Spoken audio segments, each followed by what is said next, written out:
sponsors GB News Traffic and Travel Report. Good morning. This is the latest AI travel news from GBNews.com. Road users on the M9 face significant delays westbound between junctions 5 and 6 due to a road incident. Alternative routes are recommended. In Middlesbrough, the A174 westbound is partially closed between its junction with A1032 and the A19 due to a collision, causing a 15-minute delay. Over in Bedfordshire, all lanes on the M1 northbound are shut at junction 12 following a significant accident, leading to 1.5 hours of delay. On the trains, there is disruption on the Avanti West Coast between Milton Keynes Central and Rugby, and the Elizabeth line is affected between Shenfield and Romford. For more travel news, go to gbnews.com. Crash Law 24 sponsors GB News Traffic and Travel Report. Good afternoon, Britain. Weekdays from Midday. And the second season of the Duchess of Sussex's lifestyle show with Love Meghan, I know you're excited, Nana. I can't wait. Has now been released on Netflix. These moments of discovery and beauty. So let's be curious together. Do you know who doesn't like lobster? Who? My husband. And you'll marry him?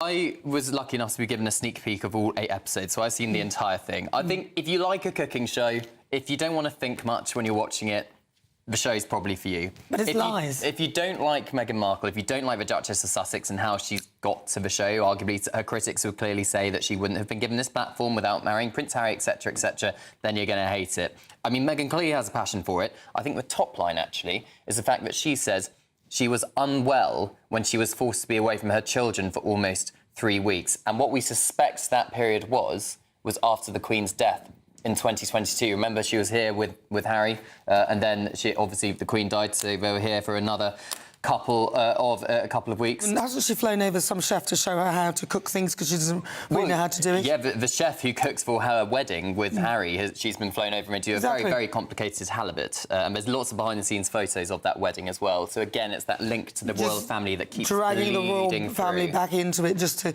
give her something to say to make her of interest. I'm just kind of bored of it all now. Do you know what I mean? Yeah, I mean, I think I'm just bored of it. I think we'll see. It'll be interesting to see how it rates, because obviously the only one that really rated well for Netflix was when they were, talking about themselves leaving the royal family, where clearly they spilled a lot of royal secrets. So that rated very well. The first season of With Love Meghan did okay, but it wasn't the most highly rated show on Netflix. We'll see what season 2 does. I mean, Meghan clearly has a passion for it. It's what she did with the Tig before she was a working member of the royal family. You're either going to love it or hate it, aren't you? Grifting? It's Marmite. The People's Channel.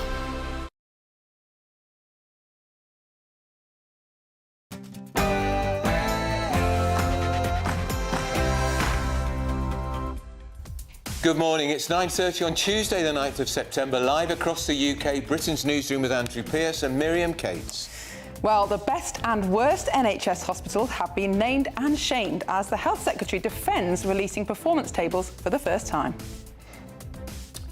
And the race to replace Angela Rayner, remember her, is intensifying. The Education Secretary, Bridget Phillipson, says she wants to be Labour's new deputy leader. I don't believe her.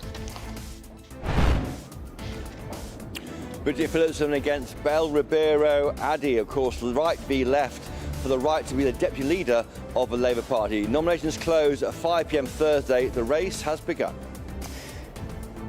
And this morning, we'll also be talking to a senior trade union official as striking underground workers caused chaos in London for the second day in a row. And Conservative leader Kemi Badenoch is speaking live this morning. She's calling on Labour to work with the Tories to cut the country's growing welfare bill, which of course soared under the Tories. Spending on health and disability benefits is on track to hit nearly £100 billion in 5 years. And is he the generous Duke? Well, Prince Harry prepares to make a rather large charity donation as the prodigal son visits Nottingham today. But there's still no sign of him meeting up with his father. We'll also be talking about this.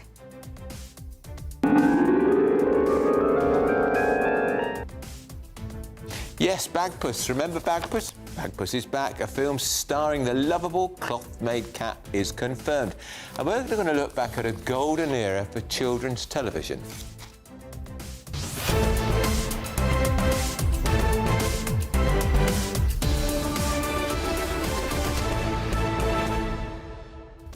We're in a dilemma here because Bagpuss was too late for me. You were barely born, Miriam. I wasn't born in the 7th of May. So we're going to be asking about people's favourite TV characters as growing up. I mean, looking back, it does seem like those programmes in the old days were better, but is that just because they were there when we were young? Well, Jack and Ori and Thunderbirds, there was all sorts. Postman Pat. Yeah, Postman. I'd have thought Postman Pat has to be way up there, doesn't it? As one of the most popular. But also back then, everybody watched the same thing because there were only 4 channels. It was only on once or twice a day. And whereas now, kids can watch what they like on YouTube. Don't forget the Wombles. Oh yeah, the Wombles of Wimbledon. Cholet, Uncle Bulgaria. Oh, we're going to get some singing today as well. It's going to be good. I can tell you my story about a Tory leader, his wife and the Wombles, but we'll save that for later in the programme. Well, please do tell us on Your Say what your favourite children's shows were. gbnews.com/Your Say and all your other comments. But first we're going to have a 60-second news update with Sam Francis.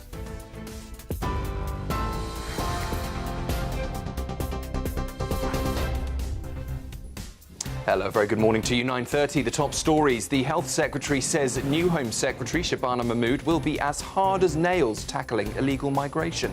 Wes Streeting's backing her plan to limit visas for countries refusing to take back deportees. For the first time, league tables ranking every NHS trust in England have been published. Moorfields Eye Hospital tops the list, while Queen Elizabeth Hospital in King's Lynn comes last. Wes Streeting says the data will end the postcode lottery of care. Kemi Badenoch is warning that Labour's economic plans are, she says, pushing Britain closer to a bond crisis. Today, she'll demand the Prime Minister and Chancellor agree urgent welfare cuts, claiming working households are already £1,700 worse off. Nearly 100,000 pupils in struggling schools will now get targeted support under new government reforms, and Ofsted is scrapping single headline grades for report cards instead. Rupert Murdoch's son, Lachlan, has cemented control of the family media empire, Fox News and the Wall Street Journal. It's after his siblings agreed to sell their stakes in a deal worth billions. In the Middle East, Israel has ordered all residents of Gaza City to evacuate immediately, warning of operations with great force. The UN says the move risks more massive and forced displacement. And travel chaos continues in the capital today. London's tube strikes has entered a second full day with almost no services until Friday. Those are the headlines for now. I'll be back with a full roundup at 10. Tune into GB News Radio wherever you are. Online, on DAB digital radio, on TuneIn, on Radio Player and on your smart speaker. Just say, play GB News.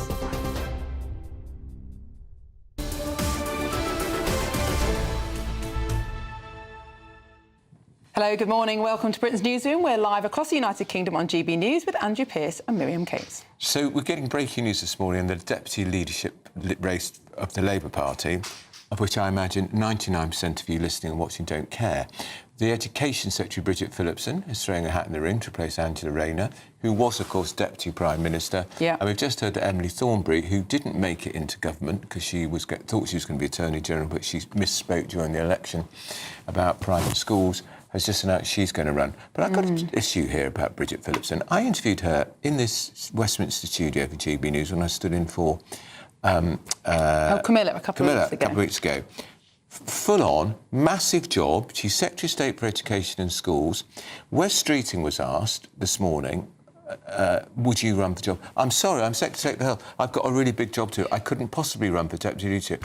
Does he not think, being Education Secretary, in charge of our kids' schooling, universities, primary schools, juniors, she's got a massive job. She's been forced to do this by Starmer because he wants somebody in the cabinet, in the job. Because his worst nightmare is to get a left-winger or someone who's got an axe to grind on the backbenchers as deputy leader. To cause trouble. Causing trouble. But what does the deputy leader do?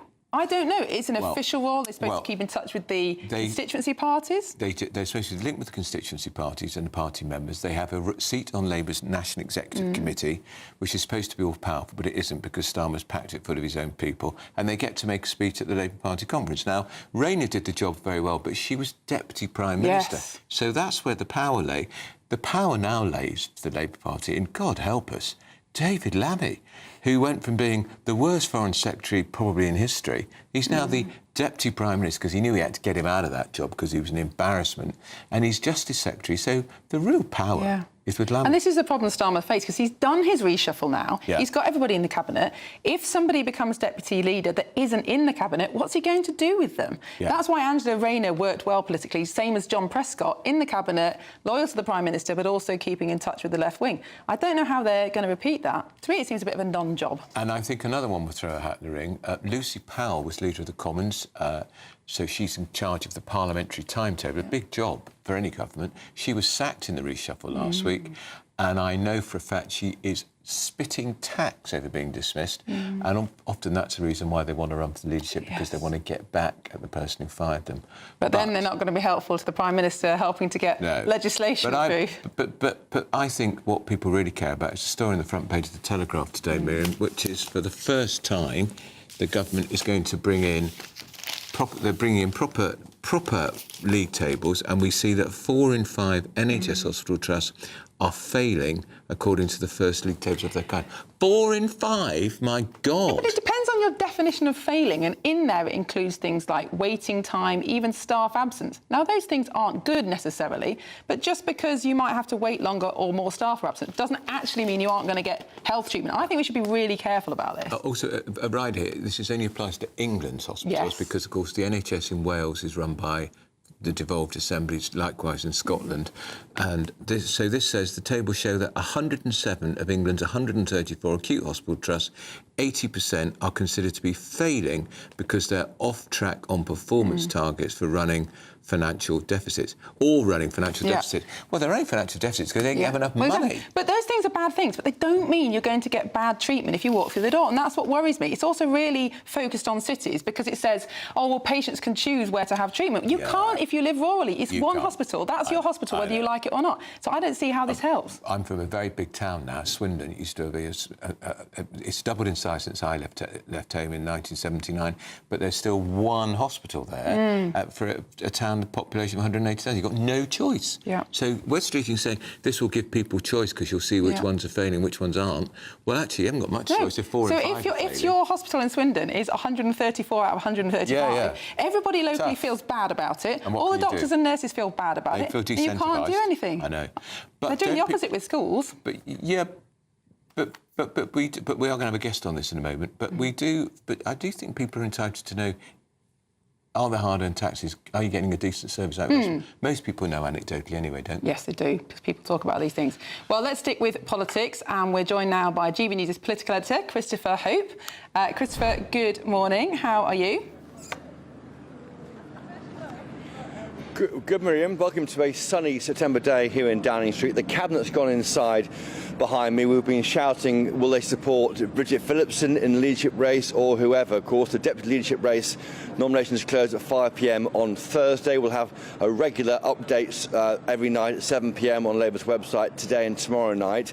Each candidate needs 80 MPs to get onto the list, and then 5% of constituency Labour parties. And then they go to the ballot of and 3 unions, I think it is. And then they go to the ballot of all 320,000 members. And the result on October 25th is quite fast moving this morning. Bridget Phillipson, she says she will stand today. She's a proud working class woman. In her long statement, I won't read it all out for you, but she name checks Nigel Farage once, and the Reform Party once, and says we'll beat them. The Tory Party isn't even mentioned in this statement, and that shows the focus on the building behind me on that 35-point lead, or 35-point in the polls for Reform UK against Labour on 20 points. In the past few moments, Dame Emily Thornberry has confirmed she will stand to be a leader. She says on a note on social media, we fought hard for a Labour government, but we've made mistakes and must listen. Welfare, Gaza, wealth tax, changes to come on Send. I'll be a voice for the membership, unions, PLP and our constituents, not just nod along. Note that she doesn't say she'll be a voice for the government. I think the idea of Emily Thornberry being deputy leader of the party will send shivers through the spine of Keir Starmer and his key team. Don't forget, she was the shadow Attorney General in opposition. She wasn't given that job when the government was formed. Instead, it was given to Lord Hermer, the old colleague of Keir Starmer from his days as a barrister, and I'm sure she'll make sure that she's a stone in the shoe for this government. Elsewhere, Lucy Powell, the former Starmer, the leader of the House of Commons, sacked last week by Keir Starmer on Friday, are clearly unhappy about that, as Andrew Pearce just said just then. She is tipped to stand also for deputy leader. And just finally from the left, Belle Ribeiro Addy, she says she's putting herself forward. Not a lot of detail, but she says she will be explaining shortly over 3 short and undemocratic days why we have to be why we should have left winger like her, frankly, as deputy leader. She's backed by Richard Bergen, Diane Abbott, and John McDonnell. So the shape of this leadership contest is taking shape. It looks like the left could be coalescing around Belle Ribeiro Addy. They've got to, because the level of getting onto the ballot paper, 80 MPs, is very, very high. So it could be a fight between Emily Thornberry and Lucy Powell for the other ticket, and maybe Bridget Phillipson. It looks to me like Bridget Phillipson is number 10's choice in all but name, but that would be denied by Downing Street. They said to us yesterday they're not going to endorse any candidate. And just as happenstance would have it, Bridget Phillipson, the Education Secretary, is speaking to the Trade Union Congress today in the spot normally occupied by the Prime Minister, but that was planned several weeks ago. All right, Chris, that's Chris Hope, our political. She's definitely number 10's choice, and it would backfire horribly if she doesn't win. Number 10 looks stupid, and so does Bridget Phillipson. Let's talk about the NHS. The country's worst hospital has been named and shamed in the first league table of its time. Stay tuned. Well, bottom of the list is the Queen Elizabeth Hospital in Kings Lynn. That's being held up by thousands of metal props, apparently, because the concrete used to build the hospital is defective. So let's talk to the doctor and health commentator, Dr Bashar Mukherjee. Dr Bashar, what do you make of this idea of the league tables? The Secretary of State for Health, Wes Streeting, said it's an important barometer for the public to test how well their hospital is doing. But are they being judged on the right criteria, in your view? I was a fan of the league tables idea at the beginning, but now I'm starting to think this is a way for Wes Streeting to essentially stay in his seat after the next elections, essentially. Because my local hospital, for instance, in order to stay within this league table situation, and show their waiting lists in A&E to be lesser. They're just redirecting the waiting in a different way. So the patients are still having to wait, but they don't appear to be waiting in the A&E queue. So I believe that hospitals are going to be finding new loopholes and ways around to essentially meet the criteria. But does that actually mean that the patient is receiving a better standard of care? And when I speak to my patients, I don't think anything's really particularly changed in the last year. Now, Dr Mukherjee, what impact does it have on staff in hospitals if, let's say, they're judged to be outstanding, if we're going to call it in school terms, or perhaps in the bottom 5? Well, I think, I've definitely been in hospitals within London which have had those really high ratings. And I must say that it's not just a word that makes a difference. It's also a culture within the hospital overarchingly, and the vibe that you get when you walk into the place. So I think it's a multifactorial thing on how staff feels. But I will definitely say that certain hospitals will definitely be ranking lower because the population they're dealing with are more difficult. There's more health inequalities. We know that's rising in the UK. So in more deprived areas with more challenging patients, perhaps with more language difficulties, with worse health outcomes, those hospitals are already going to be struggling, and those staff are already going to be struggling. And if they're going to be lower down in the rank, I think it's going to be really difficult to retain staff with being labelled as a bad hospital. And I'm definitely seeing those trends in certain hospitals that I refer to within the area that I operate in, where patients don't want to go to certain hospitals when in reality that hospital might be their nearest one. They might be actually a quicker waiting time. So I think it's not a great thing for staff, for sure. All right.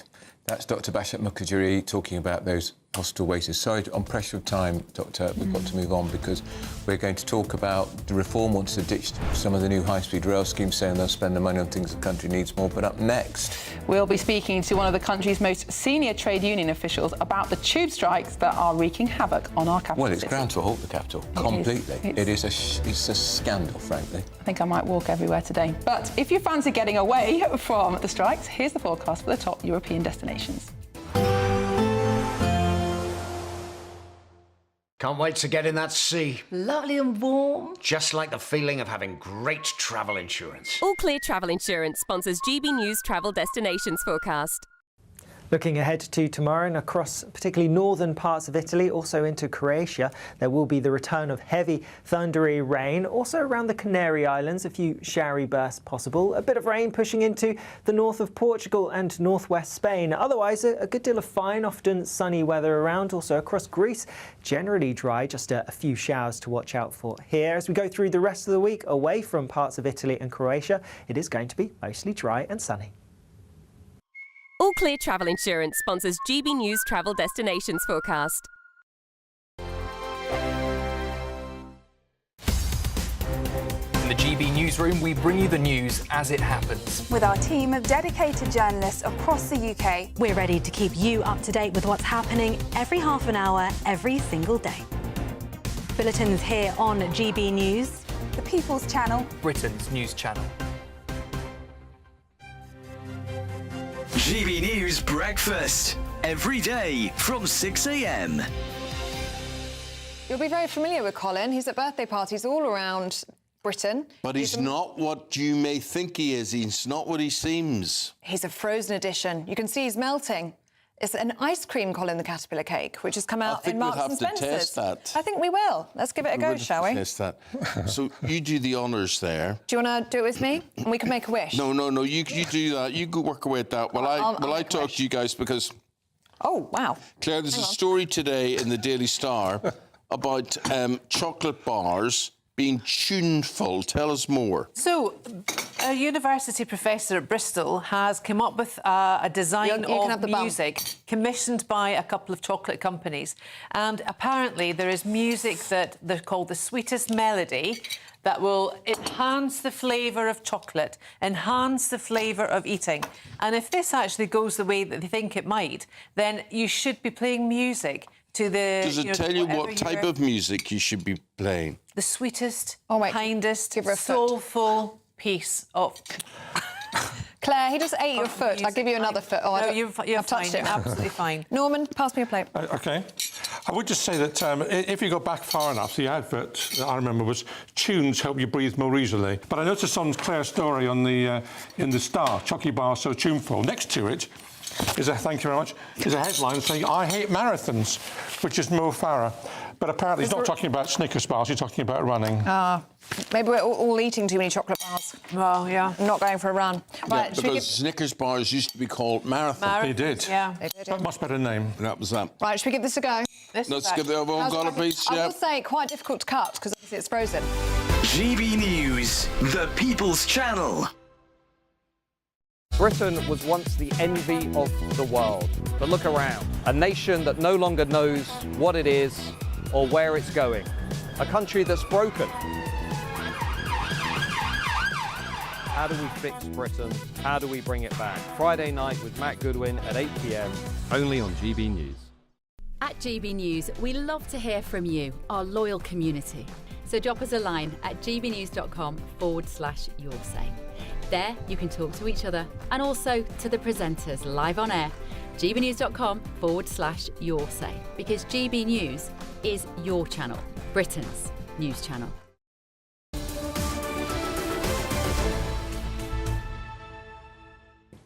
Welcome back to Britain's Newsroom, and we've got some shots of the cabinet, well, of Downing Street Which is almost identical to the cabinet we had last week. I mean, I'm trying to think, two people got fired. The Scottish Secretary came back as a junior culture minister. Why he took that humiliation is beyond me, Ian Murray.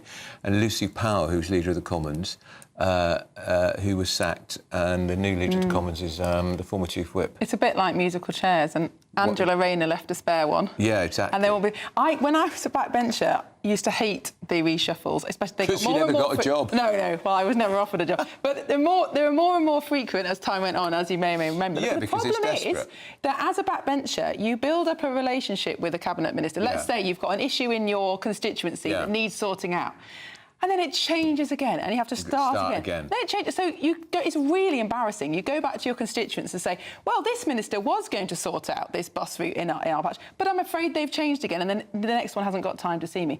And then you forget their names, so you can't honestly remember who on earth is in that position now. I know. Why can't they stay for longer than a year? How is anybody good at the job after a year? Quite.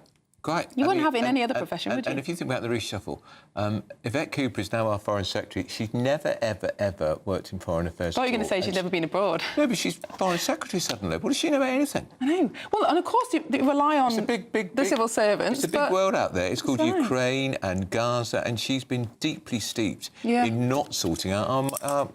She fails to sort out the migrant problem and gets rewarded with Foreign Secretary. Well, it's a weird system, isn't it? Of course it's good that ordinary people can become politicians, represent people, and then become cabinet secretary. That's fine. But you do need some time to get your feet under the table. Now, look, we've got a little exclusive here because we're going to exclusive into one of the creators of Father Ted. You know who he is, of course. Graham Linehan, who's been in the news quite a lot lately. He talked to GB News about his controversial arrest last week over 3 posts on X. He spoke to Free Speech Nation host Josh Howie. Here's a snippet. When I stepped off the plane, there were 3 policemen on one side, 2 on the other, just flanking the doorway. And as soon as I saw them, I said, "Don't tell me trans activists sent you," you know? And they just... I mean, I have to say the policemen who picked me up were really decent, you know. They brought me to a quiet area where I wouldn't be embarrassed, and they told me I was under arrest. But because I was just so disgusted that I went nuts. I was absolutely infuriated. I said, "Do you know how you look to America? Do you know what America thinks of Britain at the moment?" And, you know, it's nothing to do with them. They don't care. They're not making the rules. So finally, I mean, I was so incandescent with anger, they did talk about putting cuffs on me. So he said, "Please just let me calm down. You're not bringing me through an airport in cuffs for defending women's rights." And they went off and they discussed it, and they agreed to bring a van around the back. And I went down and I thought, oh, OK, that's not so bad, that's not so bad. But then they opened the back of it, and I had to sit in a little tiny cell in the back, like that's like, you know, that. Read this boring statement from Sir Mark Rowley, which we read 9 times last week. I'll leave it to you, Very Miriam. important, Andrew. He said, while the decision to investigate and ultimately arrest the man was made within existing legislation, which dictates that a threat to punch someone from a protected group could be an offence, I understand the concern caused by such incidents given differing perspectives on the balance between free speech and the risks of inciting violence in the real world. I don't believe we should be policing toxic culture wars debates, and officers are currently in an impossible position. I've offered to provide suggestions to the Home Office where the law and policy should be clarified. Was that good enough, Andrew? Yeah, and could you apologise for having 5 armed police officers arresting him? First of all... Expect warm spells with the odd rude interruption. Box Boilers sponsors the weather on GB News. Good morning, I'm here with your GB News weather update coming to you from the Met Office. Now, for many, today's actually going to be a largely fine day. However, we do have some fairly wet weather across parts of the southwest. That's going to be feeding in as we go through the day, turning heavier and more persistent with some blustery winds and the risk of some thunder as well. Elsewhere, a few showers across western parts of Scotland, maybe Northern Ireland, and some across some central areas, but most central and eastern parts actually staying dry with some decent sunshine. And in that sunshine, temperatures rising into the low 20s, so feeling pleasantly warm for many of us. Then, as we go through into this evening, still some heavy bursts of perhaps thundery rain across the southwest, and here it could turn quite persistent for a time as we go through the evening, and all the time we need to watch out for those blustery winds. A drier end to the day across more parts of the southeast, and actually across the rest of the UK really it's looking largely fine, albeit just a few showers continuing across parts of Northern Ireland, maybe the Western Isles, and 1 or 2 other showers could just about break out across parts of Scotland. Then, as we go overnight, many places starting the night with a lot of dry, clear weather around, so it could turn a little fresh, maybe even a little chilly for a little while before cloud and outbreaks of showery rain become a bit more widespread, so most places turning a bit cloudier as we head towards dawn tomorrow morning. As a result, after a bit of a fresh start to the night for some, temperatures should start to creep up a little bit, so they're not likely to drop especially low through tonight. Then tomorrow, yes, it's a cloudier start to the day than it was this morning, but it is also going to be generally a wetter picture for many of us. Outbreaks of showery rain through the morning, becoming heavier, more persistent across western parts as we go into the afternoon. Highest rainfall totals likely to be building up across some southern parts of Scotland, where we could see around 50 millimetres perhaps in some places. With the cloud, the rain and the strong winds, it is going to feel cooler than today. Expect warm spells with the odd rude interruption. Boxed Boilers sponsors the weather on GB News.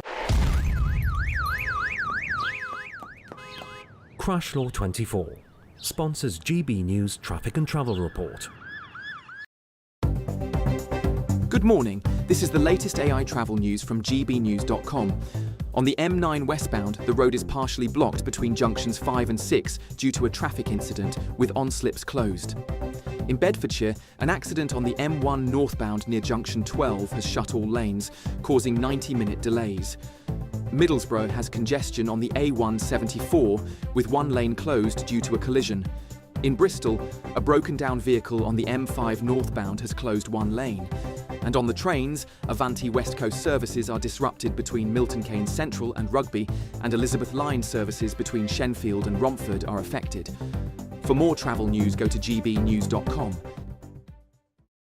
Crash Law 24 sponsors GB News Traffic and Travel Report.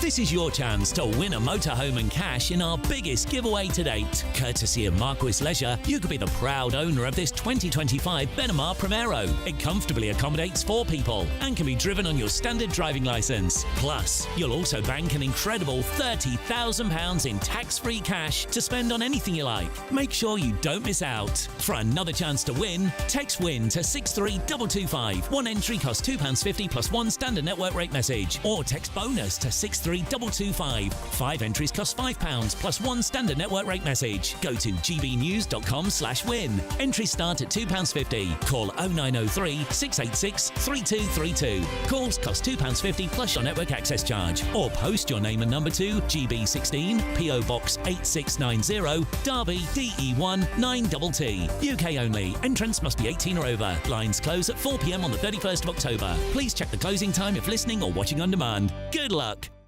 Hi, I'm Michelle Dewberry, and my show is your opportunity to cut through all the noise and dive in headfirst to some robust debates. Ideas clash. Situation, isn't it? No, because the failure is you're deliberately avoiding my point. Nothing's held back. And if you think this is the end of it, wait for more. And we do not shy away from the difficult stuff. Sometimes I want to shake people and say, if only you understood. So join me on Jubes & Co. weeknights at 6 p.m. only on GB News, Britain's news channel.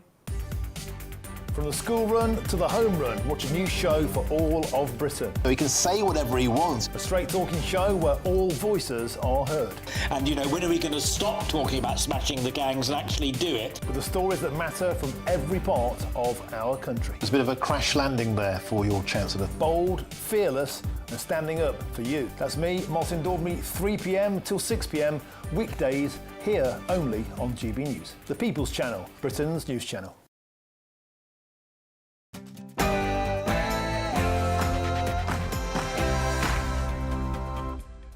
Good morning, it's 10 o'clock on Tuesday the 9th of September. We're live across the United Kingdom. This is Britain's Newsroom with Andrew Pearce and Miriam Cates.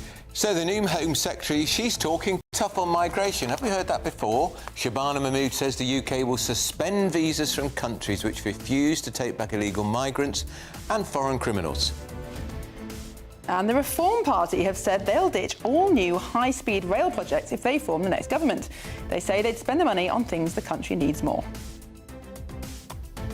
And Kemi Badenoch to give a speech live on GB News. She's calling on Labour to work with the Tories to cut the country's growing welfare bill, with spending on health and disability benefits to hit nearly £100 billion by 2030. And Prince Harry is continuing his trip in the UK. He's in Nottingham today, and there's still no sign of him meeting up with his father. We'll also be talking about this.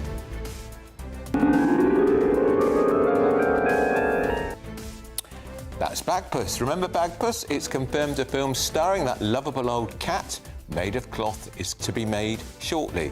We're going to be looking back at what some people say was a golden era for children's TV.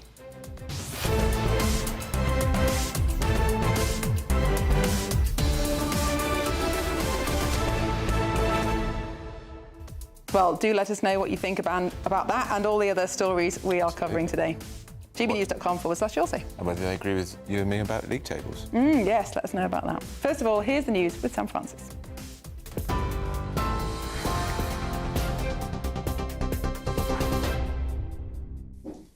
Hello, very good morning to you from the newsroom. The top story this hour, the race to succeed Angela Rayner as deputy leader of the Labour Party is heating up, with two senior women now officially in the running. Education Secretary Bridget Phillipson says she wants to unite the party and take on reform, describing herself as a proud working-class northerner who's ready for the fight ahead. Meanwhile, Foreign Affairs Committee Chair Dame Emily Thornberry has confirmed she'll also stand, pledging to be a voice for Labour members and unions, and not just, in her words, nod along. They'll join Bel Ribeiro Addy in the contest. Candidates have until Thursday evening this week to secure their support of 80 MPs and make it onto the ballot. The Health Secretary says that the new Home Secretary Shabana Mahmood will be as hard as nails tackling illegal immigration. Wes Streeting's backing her plan to limit visas for countries refusing to take back deportees. For the first time, NHS trusts in England have been ranked in league tables. At the top, Moorfields Eye Hospital, followed by the Royal National Orthopaedic and the Christie Cancer Centre. At the bottom, Queen Elizabeth Hospital in Kings Lynn, where crumbling buildings have long caused problems. Wes Streeting, Health Secretary, says the tables will shine a light on struggling trusts and end the so-called postcode lottery of care. But NHS leaders warn the rankings could be misleading if the wrong measures are used. Kemi Badenoch is set to warn today that Labour is pushing Britain closer to a bond crisis. In a speech, the Conservative leader later will claim that Rachel Reeves' so-called tax doom loop has already left working households £1,700 worse off. She's challenging Sir Keir Starmer, the Chancellor and the new Welfare Secretary to meet with her top team to agree what she calls a serious plan to cut welfare spending and to protect families from fresh tax rises this autumn. Nearly 100,000 more pupils are set to benefit from new school improvement teams targeting support at schools with the lowest attainment. The government says it's the next phase of its plan for change, aiming to drive up standards and reassure parents their children are getting the education they deserve. It comes as Ofsted is also confirming it will scrap single headline grades, replacing them with new report cards to give families clearer information. A bitter family feud over Rupert Murdoch's empire has ended with his son Lachlan cementing control of Fox News and the Wall Street Journal. Under a new deal, Rupert's other children, James, Elizabeth and Prudence, will sell their shares for around $1 billion each. The agreement ends years of legal wrangling that helped inspire the hit drama Succession. Lachlan now leads the family's global media dynasty with a new trust created to also benefit his younger siblings, Grace and Chloe. The Israeli military has ordered every resident of Gaza City to evacuate immediately, warning it's preparing to move in with what it calls great force. Hundreds of thousands live in the Strip's most crowded city, where Israel's security cabinet recently approved a plan to seize control. But world leaders have condemned the move, and the UN is warning it could trigger more massive forced displacement and more deaths. And London's tube strike has entered its second full day, leaving thousands of commuters stranded, with nearly all underground services shut down. Workers walked out on Sunday in an ongoing row over pay and conditions, and the network isn't expected to reopen until Friday morning. Buses, the Elizabeth line and Overground are still running, but e-bike use has surged across the city. Downing Street is urging RMT and Transport for London to get back around the table, but union organisers are warning more strikes could follow if no deal is reached. That's the news on GB News. I'll be back with you in half an hour. Now, though, it's over to Andrew and Miriam.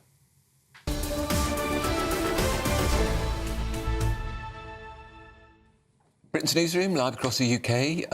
Andrew and Miriam, that strike is a shocker.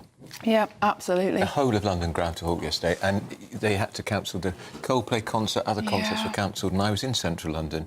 I did 18,500 steps yesterday.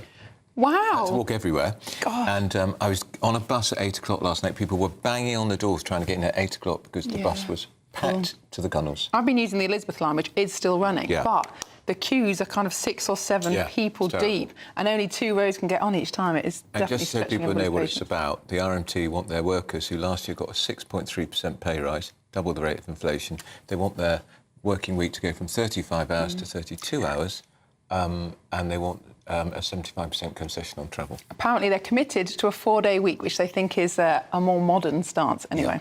So we can go straight to the TUC conference, because there we can speak to Kate Bell, who is the Assistant General Secretary at the TUC. Kate Bell, good morning. Good morning. Are you throwing your full weight behind the RMT in this appalling tube strike? Well, look, of course we support those workers' right to take industrial action. It's always a last resort. We regret the disruption caused to passengers. We're urging them Transport for London to get round the table and negotiate. But collective action is important to defend jobs, pay and conditions. That's what those workers are doing. Those passengers rely on those workers to get to work every day. And of course we support their right to take industrial action. It's not just people going to work, Kate, is it? It's people trying to get to a hospital for an appointment. They won't be able to get there.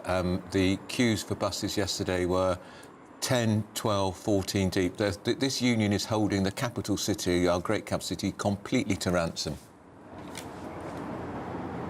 Well, look, the quickest way for that dispute to get resolved is for the employer to get round the table and negotiate. You know, I'm not personally negotiating on behalf of those workers, but we would urge the employer to get back and talk to the RMT. That's how disputes get resolved. It's through negotiation. That's what those workers want. They want to be back at work, but they do want a discussion about their jobs, terms and conditions, and that's only right that they have that right to take industrial action when needed. But the problem is, Kate, that of course people agree that everybody should be treated fairly, paid fairly, have reasonable conditions to work in. But it's really hard to make the case that these workers don't have good pay and conditions. They have substantially better pay than the median wage, substantially better pensions. How are they being treated unfairly? Is this not just opportunistic because they know just how essential tube travel is to London and they're using it to pull a lever that no one else has? Well, look, as I said, I'm not negotiating on behalf of those workers. That's the RMT's job. But I think we should remember the reason they've got decent pay and conditions is because they do have a strong union. That's what we want for workers right across this country. We want everybody to have those decent pay and conditions. And that's why we're talking today about why it's so important. The government gets that employment rights bill over the line. It bans 0-hours contracts. It gives everybody a fair wage. It makes sure we get rid of that awful practice of fire and rehire. That's about giving everyone in the country decent jobs, terms and conditions, and that's what we're campaigning for today and throughout this week. Do you go along? I mean, I appreciate negotiation is all part of it, Kate, but do you go along with the RMT who want 2-for-1 entry to theme parks, including Legoland? There are some of the demands made by the RMT staff. They want access to a travel card that gives them 2-for-1 price of 1 tickets for theme parks, including Legoland, Thorpe Park and Chessington. People struggling to get to work, people who've had their cancer appointment cancelled because they can't get there because of the tube, will feel too bad if you can't get your free ticket to Legoland. Look, Andrew, as I said, I'm not negotiating on behalf of the RMT. It's outrageous, isn't it? That is those workers' job. Well, that's outrageous. But workers, you will know, workers have the right to have discussions about their jobs, pay and conditions. As I said, that's what we're arguing for workers right across the country. That's why we think getting that employment rights bill passed, delivered in full is so important. That's what we're talking about today. It's not just tube workers, it's shop workers, it's health workers, it's workers right across the country, refuse workers. We want everybody to have decent terms and conditions when we go to work. And at the moment, we know that 4 million people are still in insecure work. I think that's what we should be talking about. That's a national scandal. That's after, you know, a decade of inaction on those jobs, terms and conditions. That's what we want to be tackling today, and that's what we're talking about at our conference this week.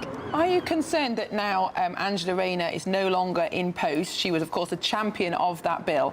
Are you concerned that it'll be watered down without her present? Who would you like to see step into her shoes as deputy leader? Well, look, Angela Rayner delivered a huge amount for workers' rights, but we know this is a whole-of-government commitment. It was a manifesto commitment. We've heard the Prime Minister deliver his commitment to delivering that bill in full. And look, the TUC isn't affiliated to the Labour Party. It's not my job to say who should be the deputy leader, but I'm confident that whoever it is going to be someone who wants to stand up for workers, who wants to make sure they get their rights in full and deliver that change that this government was elected on. Well, Kate Bell, Assistant General Secretary at the TUC, thank you very much for your time. Andrew, I'm surprised they're not worried that it will actually shrink the economy further, increase unemployment, as people just don't take on workers anymore. Angela Rayner's old department actually said the cost will be £5 billion a year, the cost. And it's very nice that Kate talked about the effect, what she's worried about, people's working conditions if you're working in shops and restaurants. I saw the London shops yesterday. They were closed, and the restaurants, they were closed. And I imagine people on zero-hour contracts are told today, don't bother coming to work because there isn't any work. So how is that helping these people? But don't worry, they want to get 2-to-1 entry to theme parks like Thorpe Park, Legoland and Chessington. I flame and hope they don't get any of it. Well, if they're not careful, it'll be Outrageous, driverless trains that are taking them there. Bring on the driverless trains. France, the home of the militant trade union, at least 20% of the metro now has got there you trains. go. That's what strikes. And we've got driverless trains on the Docklands Railway. Mind you, they're on strike today as well. Yes, and there are going to be massive strikes in France tomorrow. Pretty much everything shut down. Yeah. Well, moving on now. The new Home Secretary is talking tough on migration as she tries to get rid of the crisis in the Channel. Shabana Mahmood says the UK will suspend visas from countries which refuse to take back illegal migrants and foreign criminals. Well, this comes after more than 1,000 small boat migrants arrived in the UK on Saturday, which, of course, was Mahmood's first full day in the job. Well, we're joined now by immigration lawyer Ivan Sampson. Ivan, good morning. This crisis destroyed the last government. It's starting to destroy this government. Is there anything that Shabana Mahmood can do that will get through the Labour government that will actually make a difference to small boat crossings?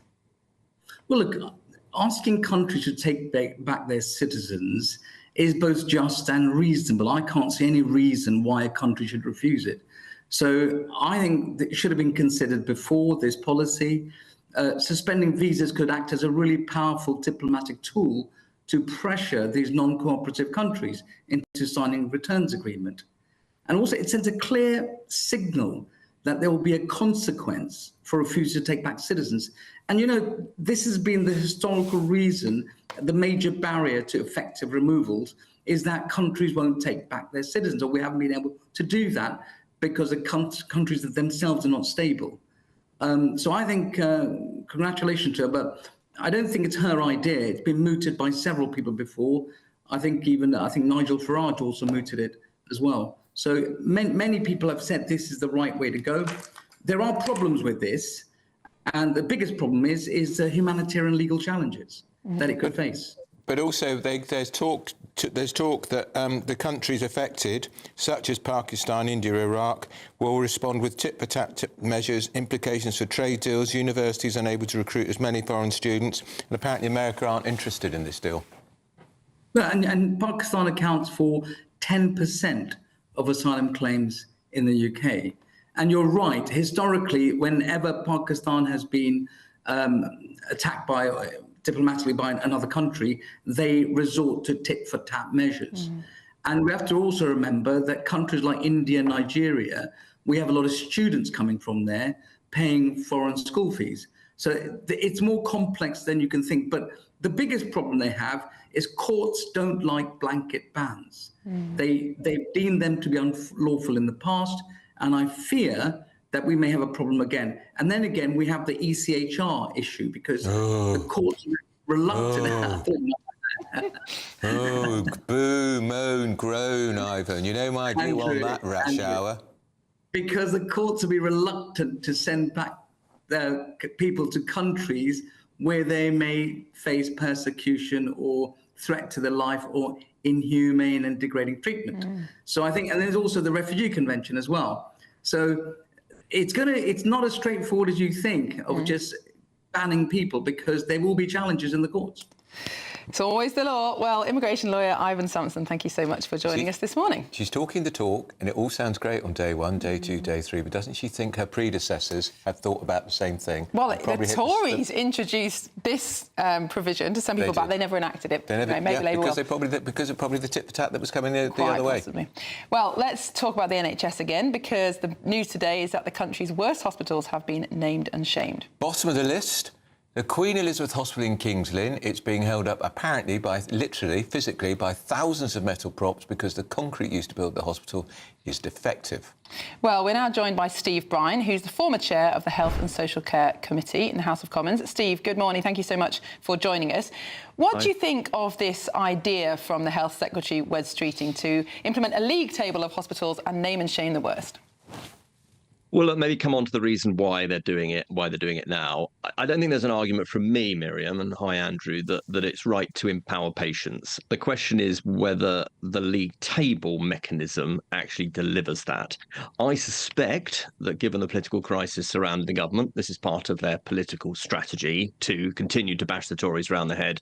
That the NHS is broken, quotes unquotes. And, I suspect the number 10 grid was looking for a good domestic story today. That's not to say it's been made up today. The Secretary of State announced this last year. I think the NHS Providers Conference that he was going to do this, but today it's suddenly found a grid slot as opposed to an education story, for instance. Look, I mean, in terms of the idea itself, let's just take it seriously. It's not all conjecture. I would sort of take issue with the news saying that this for the first time. It's not actually the first time. I mean, what you have here at DH, Department of Health, is you have people like Alan Milburn very much at the heart of the machine. The Blairites are very much back in control. The band is back together. And what happens when the band gets back together? Well, they play the greatest hits. We've been here before. So, in the major government, there began publishing hospital performance data, and then in the late 1990s under Blair government you had so-called star ratings. But I'm all for empowering patients, but I suppose the question is, does it actually empower the patients, or does it just actually force the system to do things in order to sort of skew clinical priorities in order to meet the targets? That's what we saw with the 4-hour A&E waiting time target, and one of the big arguments today in some of the metrics that have come out is that what it will do is force trusts to basically just focus on the wrong things in order to meet the rankings. Just to give you a little bit of jargon, right? There's individual metric rankings, there's aggregated metric rankings, there's a segment ranking, and there's a metric score ranking within each segment ranking. Now let's just say that you're a patient on that number 10 bus today in London, which of course you wouldn't be able to get on. I suspect that is incredibly empowering information. Yeah. It's utterly baffling, isn't it? Look, I mean, I think even if it did contain information that empowered the patient, then of course you get to the question of, well, what do you actually do with that empowerment? Because, I thank you for your step count bombshell, Andrew. Heading into London myself later on today, I think I'm going to be wearing trainers from what you've just said. I know. But, I actually don't have any choice, do I? I use the tube or I walk because I can't get a line bike. So basically, for patients in the NHS, they don't actually have an awful lot of choice. I mean, the so-called choice agenda is there, but those metrics don't allow you to say, well, OK, then because that hospital is ranked under that segment ranking, I'm going to choose that hospital. And then the sort of wider point that I've got here, what are NHS trusts and systems actually focusing on today? On the 9th of September. Well, look, they've got industrial dispute that's ongoing, a GP dispute that actually is not much talked about, which is threatening big-time strike action next month. They've got a 50% cut of the budgets across the integrated care boards that commission care. They've got an NHS 10-year plan, 168 pages, some very good ideas, which completely changes the care model, a redundancy process to meet that 50% cut, which is unfunded, £1 billion unfunded bill that Treasury haven't yet agreed to. And as if that's not enough, a top-down reorganisation of the NHS, which they promised not to do. So you tell me whether you think trusts and systems are today focused on the metrics that will make patient care better, or are they focused on just trying to keep the show on the road as we head into winter?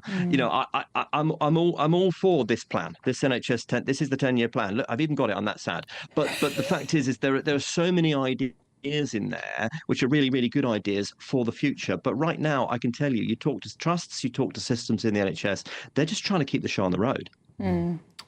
Yeah, and this is probably the last thing they need. It probably is the last thing that they need. And as I say, they are all for empowering patients and they're all for delivering better patient care. I'm just not sure this will do that. Let me just add a word very briefly on the tube strikes, because I heard that last interview that you did from the conference. Do you think they should have their free ticket to Legoland, Steve? Well, I think it sounds ghastly, but anyway, let's not get into my view on Legoland or Thorpe Park. Even worse. Thorpe Park, anybody? Oh my God. Whipsnade Zoo. But look, if you want to win the London mayoralty next year, run on fully automating the tube and stop our capital city being held to ransom. And Miriam mentioned it earlier, because it's just not good enough. And when I walk past tube stations today, I shall stop and very politely and courteously tell them that I don't support them. You won't find a single tube station open to speak to. And there's no pickets either, because they're at home, presumably planning their trip to Thorpe Park. But good luck on your trip to London, and thank you so much for sparing time to speak to us. I know you delayed your trips to be interviewed, but thank you so much for your analysis. Very good analysis too. Actually, I've never known so many stations they're just the iron, the railings of the gates across. Yeah, there's no pickets. No, that was really interesting what Steve was saying. This isn't new, it's not going to help, and the information is actually not going to empower patients. Well, that's the point about it is a helpful headline. Patients, but it's a very helpful headline for West Streeting, because this is supposed to be week 2 of the stage 2 of the government's relaunch. Are we still on stage 2? I thought we were on about 51 by now. Well, it's time for the Great British Giveaway, our biggest prize package to date, worth an incredible £104,000. It's your chance to drive with a 4-berth motorhome and bank a whopping £30,000 in tax-free cash. Here's how you do it. Good luck. You're not going to want to miss our greatest Great British giveaway so far. You could bank an incredible £30,000 in tax-free cash to spend however you like. And if that wasn't enough, you'll also get to drive away in this brand new motorhome. With thanks to Markle Leisure, this brand new 2025 Benamar Primero could be yours. It comes with all the mod cons you'd expect from a vehicle worth over £74,000 and comfortably sleeps 4 people. This prize package is worth over £104,000. And remember, if you can dream it, you can drive it away. For another chance to win, text WIN to 63225. One entry costs £2.50 plus one standard network rate message. Or text BONUS to 63225. 5 entries cost £5 plus one standard network rate message. Go to gbnews.com/win. Entries start at £2.50. Call 0903 686 3232. Calls cost £2.50 plus your network access charge. Or post your name and number to GB16 PO Box 8690 Derby DE1 9TT. UK only. Entrants must be 18 or over. Lines close at 4 p.m. on the 31st of October. The winner will be contacted live on GB News, week commencing 10th November. Please check the closing time if listening or watching on demand. Good luck. Well, still ahead, find out why the leader of one of the country's biggest unions is demanding that the government cancels Donald Trump's state visit next week. The reason may surprise you. Ridiculous. And up next, could Banksy finally be unmasked? No. We'll be discussing that and more in the pay-per-view with Nigel Nelson and Dr. Rennie Hunterkamp.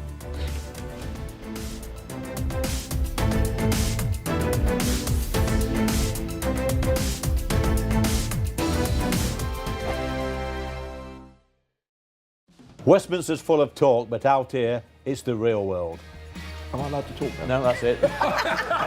This is where it matters, real people and real lives. That's what politics is all about. In fact, has Trump made a good start?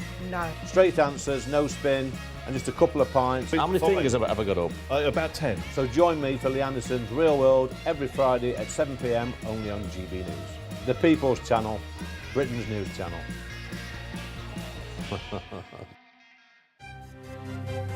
GB News Breakfast, every day from 6 a.m. I'm excited for them. They match each other in ambition, and it gives you faith, amen, that you can have it all, a successful career and start a family. I think it's very romantic. And I love the way that he celebrates her. I think that that's the sweetest thing to watch. I mean, they do celebrate each other, but watching the way Travis celebrates Taylor's wins is really, I mean, she could be an intimidating character. She's this self-made, very intelligent woman. And they're just such a lovely couple together, aren't they, Kinsey? I mean, this is huge news all over the world. It got millions of likes within minutes, didn't it? But it's huge news stateside, because even the president was asked about it. And we've got a clip of that. Let's just have a listen to what he had to say. Travis Kelce and Taylor Swift are engaged, and the world wants your reaction, sir.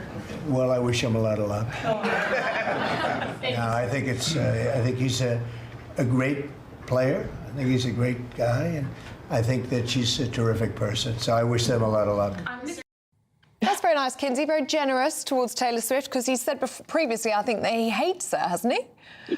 He did say that on Truth Social, so this is an improvement. Yeah, I mean, this is more than a celebrity couple. It's become a cultural milestone. They met through Travis's podcast. He went to her concert and was disappointed that he didn't get to meet her and was complaining about it on his podcast.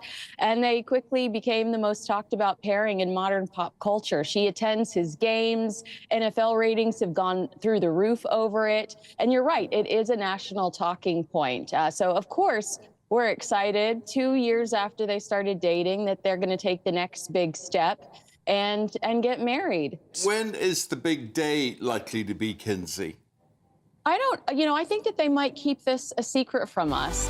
The People's Channel. You want to know what's really going on in the corridors of power? Labour don't know what to do with you half the time, and that makes you quite lethal in the chamber. Get behind the headlines with Chopper's Political Podcast. Join me, Christopher Hope, as I sit down with the great and the good of British politics. We'll see where this ruling takes us. These are the stories shaping our nation. Chopper's Political Podcast, available now on all platforms. Listen in and stay ahead.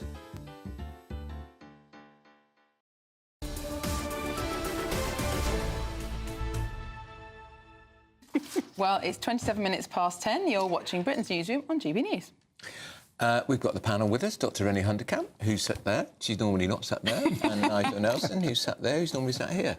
Rennie, we'd love to talk to you. We're going to talk about lots of things, but I'm fascinated by your take, because you deal with hospitals all day with your job.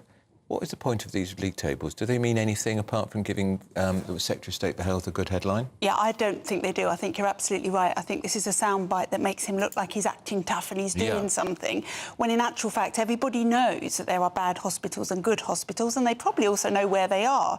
I think that the moment that you set a target, you set the hospital up to fail even more, and we saw it with A&E. As soon as you set a target in A&E, remember that 4-hour target? Yeah. What they did was create new wards next to it to move you to keep the target down. So they just work to the target and they take their eye off what's really wrong. They must have a whole team of people in these hospitals working on how do we fiddle the books. 100%. How do we just meet the targets? Also, if you continually tell a hospital that it's rubbish and you take away some of its funding, what chance have they got of A, attracting somebody good to make it better, B, having the money to make it better, and C, keeping patients there who, when they have the choice, will just go to the nearest hospital to them if they can, that's better. It's a nonsense. What they should be doing is looking at the really good hospitals, working out why they're good, and then taking the best of that and just imposing it across all hospitals. Nigel, we've seen the impact of league tables on schools, which has made the house prices around good and outstanding schools go up and up and up. Yep. And schools that are bad get worse and worse and worse because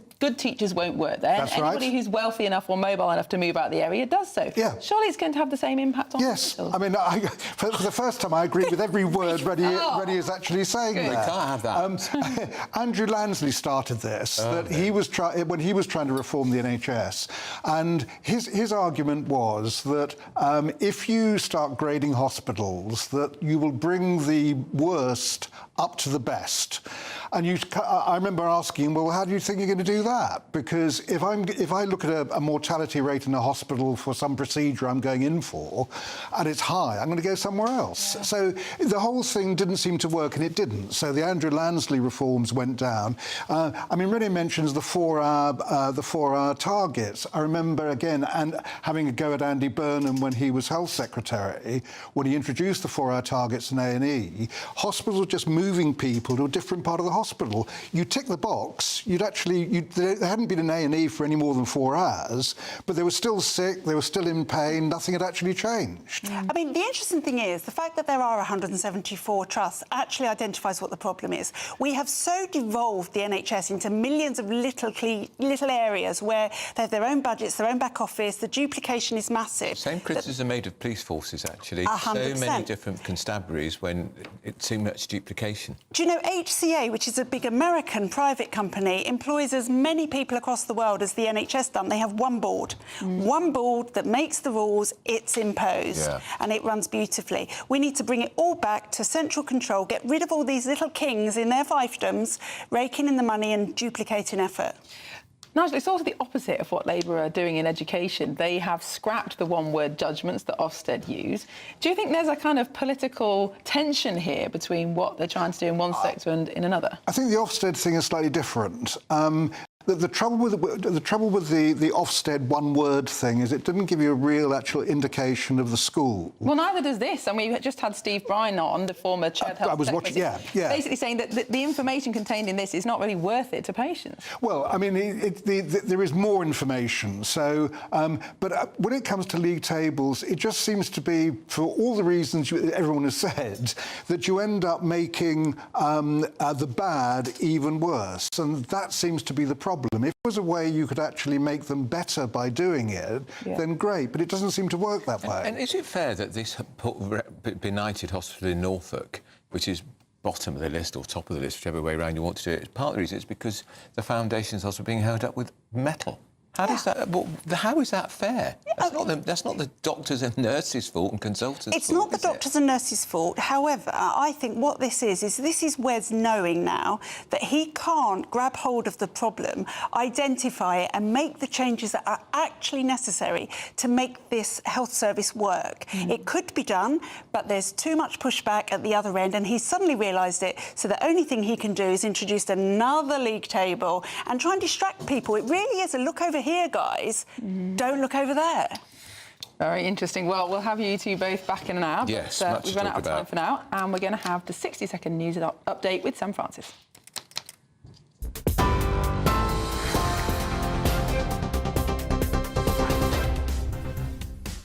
Very good morning to you. 10:30, the top stories. The Health Secretary says new Home Secretary Shabana Mahmood will be as hard as nails tackling illegal immigration. Wes Streeting's backing her plan to limit visas for countries that refuse to take back deportees.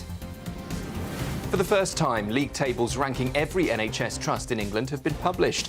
Moorfields Eye Hospital tops that list, while Queen Elizabeth Hospital in King's Lynn comes last. Wes Streeting says the data will end the postcode lottery of care. Kemi Badenoch is set to warn that Labour's economic plans are, she says, pushing Britain closer to a bond crisis. Today, she'll demand the Prime Minister and Chancellor agree urgent welfare cuts, claiming working households are already £1,700 worse off.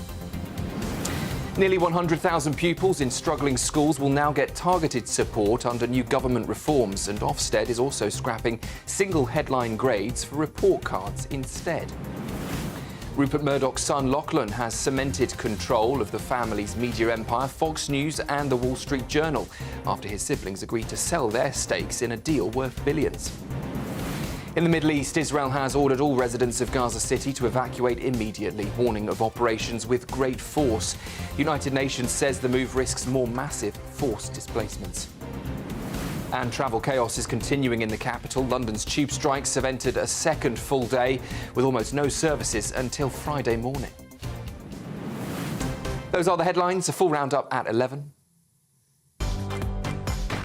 Take the GB News family with you on any device. As long as you have an internet connection, tune into GB News anywhere on the planet or beyond.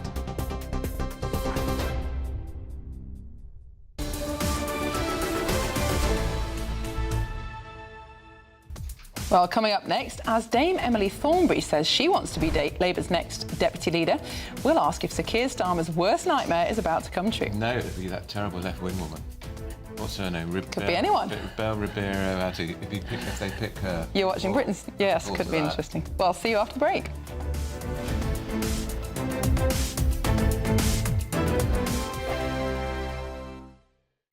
Good morning, I'm here with your GB News weather update coming to you from the Met Office.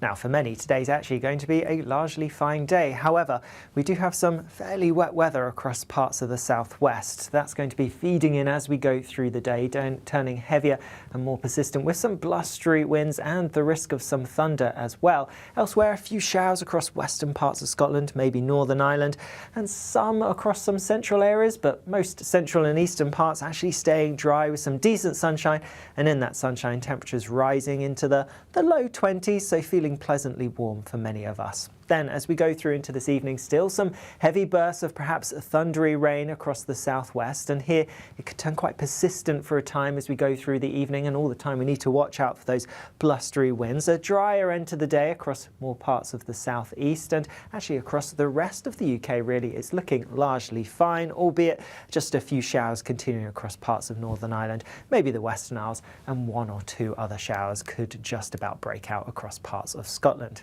Then, as we go overnight, many places starting the night with a lot of dry, clear weather around, so it could turn a little fresh, maybe even a little chilly for a little while before cloud and outbreaks of showery rain become a bit more widespread, so most places turning a bit cloudier as we head towards dawn tomorrow morning. As a result, after a bit of a fresh start to the night for some, temperatures should start to creep up a little bit, so they're not likely to drop especially low through tonight. Then tomorrow, yes, it's a cloudier start to the day than it was this morning, but it is also going to be generally a wetter picture for many of us. Outbreaks of showery rain through the morning, becoming heavier, more persistent across western parts as we go into the afternoon. Highest rainfall totals likely to be building up across some southern parts of Scotland, where we could see around 50 millimetres perhaps in some places.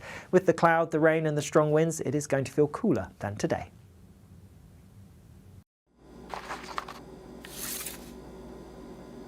Crash Law 24 sponsors GB News Traffic and Travel Report. Good morning, this is the latest AI travel news from GBNews.com. The M8 closure at Junction 3 southbound causes disruptions due to a traffic incident.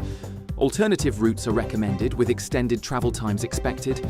Accidents on the M6 between junctions 32 and 33 northbound lead to lane closures and delays.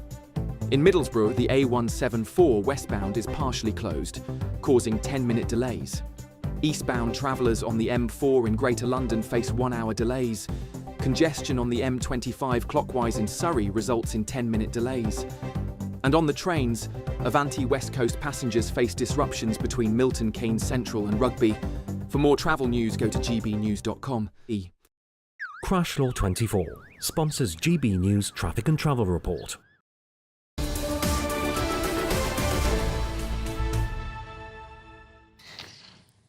Welcome back. It is 10:37. You're watching Britain's Newsroom on GB News.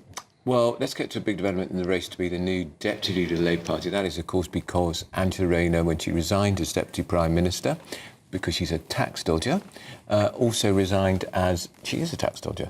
She has to pay £40,000 she owes, and no way around it. She's also quit as Deputy Leader of the Labour Party, and the Education Secretary, Bridget Phillipson, in my view, has been instructed to put herself forward as a northern working-class woman. Who's also in the Cabinet, which would be helpful to Keir Starmer. Which means Keir Starmer has a loyalist in the job. But we've heard that in the last few minutes, Emily Thornberry has announced that she will also run. She, of course, is a backbencher because she wasn't promoted to the Cabinet after the election, which was a bit of a surprise. And she's still curious about it. And we think also we could see Lucy Powell, who was sacked last week in the reshuffle, and I know for a fact that she was somewhere socially at the weekend and she was still spitting tax some days later. All the best gossip. I do. Absolutely livid. Let's talk to GB News political correspondent Catherine Forster. Catherine, how important is this deputy leadership contest? Is it all they're talking about at the TUC? I suspect not. Well, no, I mean, the unions are pretty angry with the government, to be honest. They had high hopes for a Labour government, and it's not suiting them very well at the moment, is it? But look, the Labour deputy leader contest, it is important, and then again, it isn't.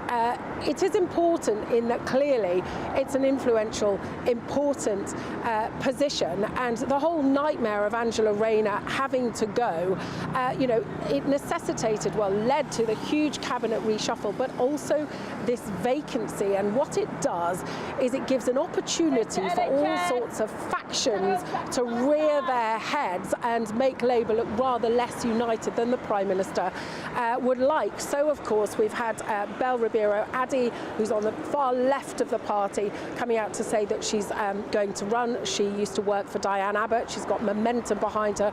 The Socialist Campaign Group, though, that's only about 30 MPs, so I don't think she'll make the 80 that will be needed to go through to the next stage. Emily Thornberry, too, no love lost. lost between her and the Prime Minister. She hadn't been given a cabinet position this time or last time. She said that she's running, and she said we've made mistakes and we must listen. She then goes on to mention welfare, Gaza, wealth tax. She says, I will be a voice for the membership unions, the Parliamentary Labour Party and our constituents, not just nod along. But look, Bridget Phillipson, the Education Secretary, having come out this morning and saying that she's going to run, of course, she's obviously going to be number 10's preferred choice. And she's very well regarded amongst Labour members who ultimately will elect the next Labour leader. In the popularity rankings of the cabinet, she's 5th behind Ed Miliband, who's way, way, way ahead. Angela Rayner, Hilary Benn, John Healey, Bridget Phillipson is next on plus 28. And she says that she can take the fight to Nigel Farage because, of course, she's a working class northern woman, and she said, I'm a proud working class woman from the northeast. She says, we are in a fight. We all know the dangers reform poses to our country. I've shown that we can beat Farage in the northeast while staying true to the Labour Party's values of equality, fairness and social justice. And as luck would have it, at 3 o'clock this afternoon, she will be making the speech to the TUC Congress. Starmer wasn't coming this year. Last year he was here. The previous year it was Angela Rayner. So what a golden, golden opportunity for Bridget Phillipson to set out her stall. It's worth saying we do expect Lucy Powell to come into the race. She's deeply unhappy about having lost her cabinet job. She's got the support of Andy Burnham. Nominations will close at 5 p.m. Thursday, but if they don't have 80 behind them, that's a fifth of the Parliamentary Labour Party, they will not be going any further. So I think it likely that maybe 2 or maybe 3 might go through after that. Well, Catherine Forster, thank you very much. And it's quite a high bar, isn't it? 80 MPs. It is, and also only 2 days to get them. Well, up next, we'll be getting the latest on some more political chaos, but this time in France, and ask if it's going to have an impact on the famous one-in, one-out migrant leader. Yeah, that's thousands in and none out, as it should be renamed. It's good maths. Well, first of all, if you're in search of some holiday sun, here's a forecast for some of the top European destinations. I forecast a perfect holiday in the sun. Weather looking good then? For sure, and no worries about our travel insurance. All Clear Travel Insurance sponsors GB News Travel Destinations forecast. Looking ahead to tomorrow and across particularly northern parts of Italy, also into Croatia, there will be the return of heavy thundery rain. Also around the Canary Islands, a few showery bursts possible. A bit of rain pushing into the north of Portugal and northwest Spain. Otherwise, a good deal of fine, often sunny weather around. Also across Greece, generally dry, just a few showers to watch out for here. As we go through the rest of the week, away from parts of Italy and Croatia, it is going to be mostly dry and sunny. All Clear Travel Insurance sponsors GB News Travel Destinations forecast.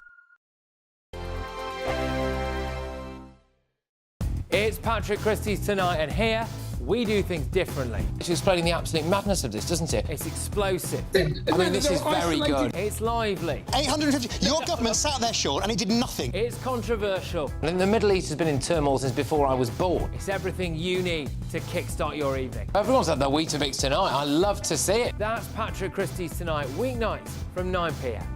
Only on GB News, the People's Channel, Britain's news channel. At GB News, we love to hear from you, our loyal community. So drop us a line at gbnews.com/yoursay. There you can talk to each other and also to the presenters live on air. gbnews.com/yoursay, because GB News is your channel, Britain's news channel.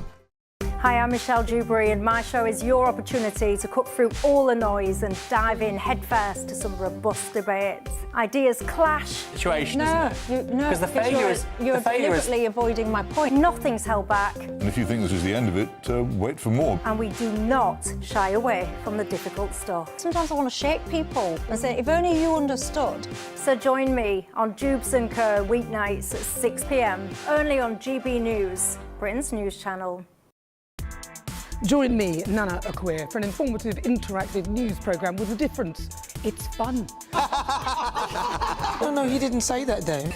I'm so surprised. I think there's an element of truth to that. Join me from 3 p.m. every weekend, only on GB News, Britain's news channel. Mornings don't have to be tiresome, especially if you have the right company. Wake up to news as it happens, opinion and debate, and of course, a little bit of entertainment too. Because when the kettle's on, we're on. That's Breakfast on GB News, a show worth waking up for. Every morning from 6 a.m. Only on the People's Channel, Britain's news channel. We'll spread the news, you spread the word. From the school run to the home run, watch a new show for all of Britain. He can say whatever he wants. A straight-talking show where all voices are heard. And, you know, when are we going to stop talking about smashing the gangs and actually do it? With the stories that matter from every part of our country. There's a bit of a crash landing there for your Chancellor. Bold, fearless and standing up for you. That's me, Martin Daubney, 3 p.m. till 6 p.m, weekdays, here only on GB News. The People's Channel, Britain's news channel. Britain was once the envy of the world, but look around. A nation that no longer knows what it is or where it's going. A country that's broken. How do we fix Britain? How do we bring it back? Friday night with Matt Goodwin at 8 p.m, only on GB News.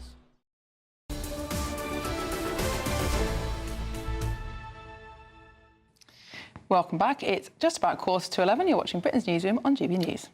So coming up at 7 p.m. tomorrow is the Nigel Farage Immigration 2-hour special. You won't want to miss this one. GB News will be covering some astonishing exclusive stories, speaking to stellar guests and providing world-class analysis. Immigration isn't just an issue, it's the issue of our time. So don't forget to send in your views, Farage at gbnews.com, and tune in this Wednesday at 7 o'clock for the Farage Immigration 2-hour special, only on GB News. Now, sticking on Reform UK, they have promised to scrap new high-speed rail schemes, saying that they'd spend the money on things that the country needs more. One of those things they're calling what they're calling the Northern Powerhouse Rail, which would build a new rail line between Liverpool and Manchester. But Manchester City Council leader Bev Craig has criticised the plans, saying that they sell the city and the region short. The report was written by senior fellow at the Policy Exchange, Andrew Gilligan, who was once an advisor to Boris Johnson and joins us now. So, Andrew, is it really true? There's some extraordinary nuggets in your report. Some of these journeys would be slower, despite all the billions that these new links are going to cost, than they are today. That's right. This scheme is truly insane. It achieves a difficult feat of making HS2 look sensible. So the journey between Manchester and Liverpool, for instance, currently takes 34 minutes on the existing line, which goes direct via Newton Le Willows, if you know, that's called the Chatmoss line. And actually the trains usually do it a little bit quicker. On the new high-speed line that will cost at least £17 billion to build, the journey time will be 35 minutes. It'll be a minute slower than the existing line. What's the point? And the official reason for that is it's going via Manchester Airport, which, as you know, is south of Manchester. Liverpool's west of Manchester. So instead of going west, it first goes 9 or 10 miles in the wrong direction, that is south airport. Then does it turn west towards Liverpool. That's the official reason. But I'm afraid the so-called Manchester Airport station on this main scheme isn't going to be at the airport. It's going to be a mile away from the airport, and you'll have to take a bus to get to the airport. So it's truly extraordinary. The real reason, I think, is that first kind of 8 or 9 miles in the road going to be shared with HS2, the northern bit of HS2 between Manchester and the Midlands that was cancelled under Rishi Sunak.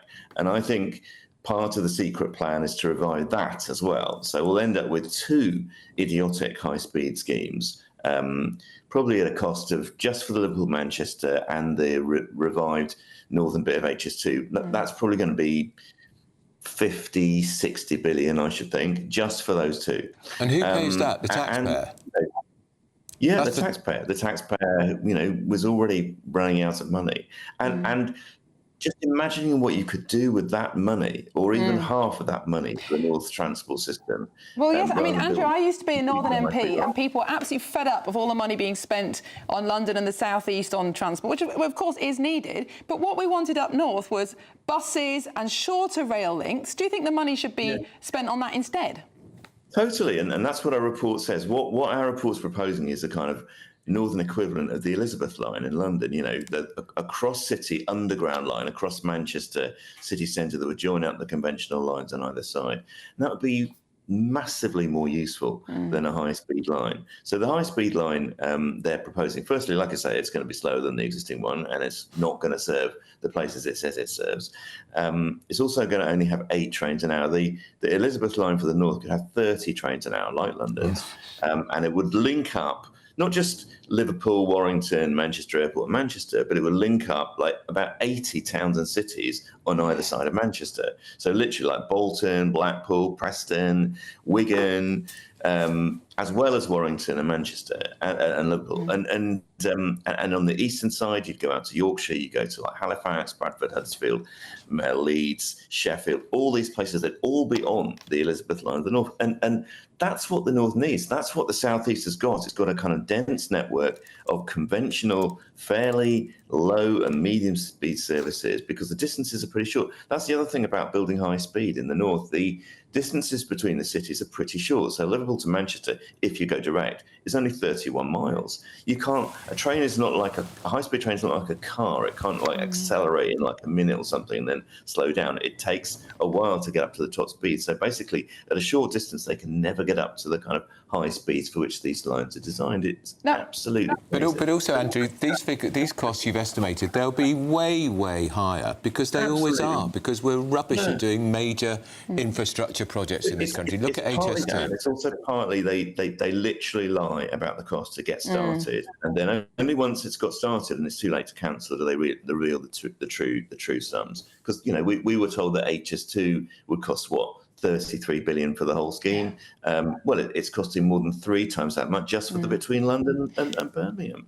And I just think this obsession with high-speed rail is absolutely crazy, and it's killing transport policy in this country because what people need, like you said, Miriam, is like better services that they use every day, not one high-speed line that, I mean, as Richard Tice, a reformer, said, it is only going to be usable by business people on expenses.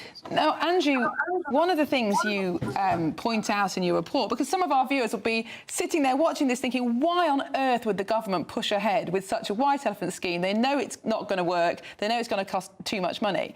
But you say that the reason that we're still pursuing high-speed rail is because of a massive lobbying effort by the construction and consultancy industries, and that 8 of the 10 private sector directors of Northern Powerhouse Rail work for firms with direct commercial interest for HS2. How has this not been flagged up before? I don't know. I mean, I've been banging on about it for ages in government, and actually that was one of the things that persuaded Rishi that this is a bad idea, that, you know, it is blatant special pleading. There's this group called the Northern Powerhouse Partnership, which is widely quoted in the media. It calls itself a representative body for the North's business and civic leaders.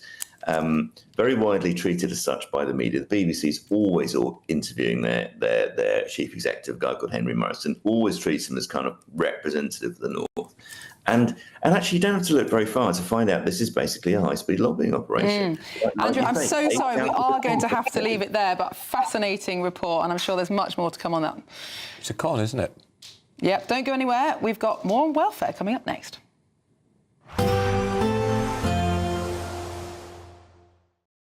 Today, clouds overhead, total zen within.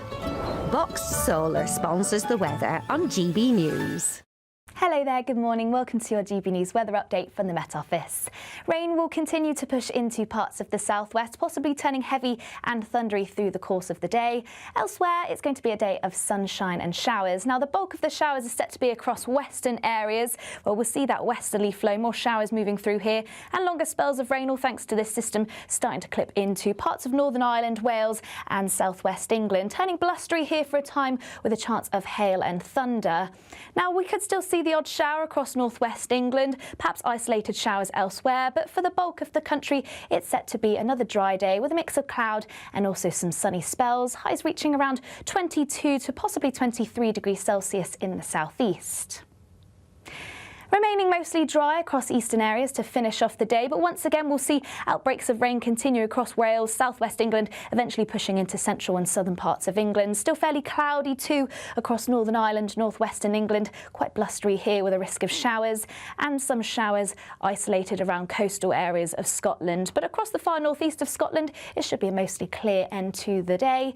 And eventually we'll see more and more cloud push in from the west, moving into eastern areas where we could see a risk of showers as we head our way towards dawn. And we'll start to see winds pick up, particularly around exposed coastal areas, quite a strong breeze developing by the time we reach the morning, and also a continuation of the showers. Once again, these could be heavy with some hail, lightning and also some thunder. So it's not going to be feeling quite as cool, less clear skies around, more cloud, so lows reaching around 11 to 12 degrees Celsius. Wednesday is set to be quite a changeable, unsettled day. There's going to be more cloud around, once again further showers pushing into eastern areas where the last couple of days it's been mostly dry. Then longer spells of quite heavy blustery rain pushing into the west by the time we reach the afternoon. So a breezy, unsettled day and any bright spells still feeling pleasant, highs reaching around 20 degrees Celsius. Today, clouds overhead, total zen within. Box Solar sponsors the weather on GB News.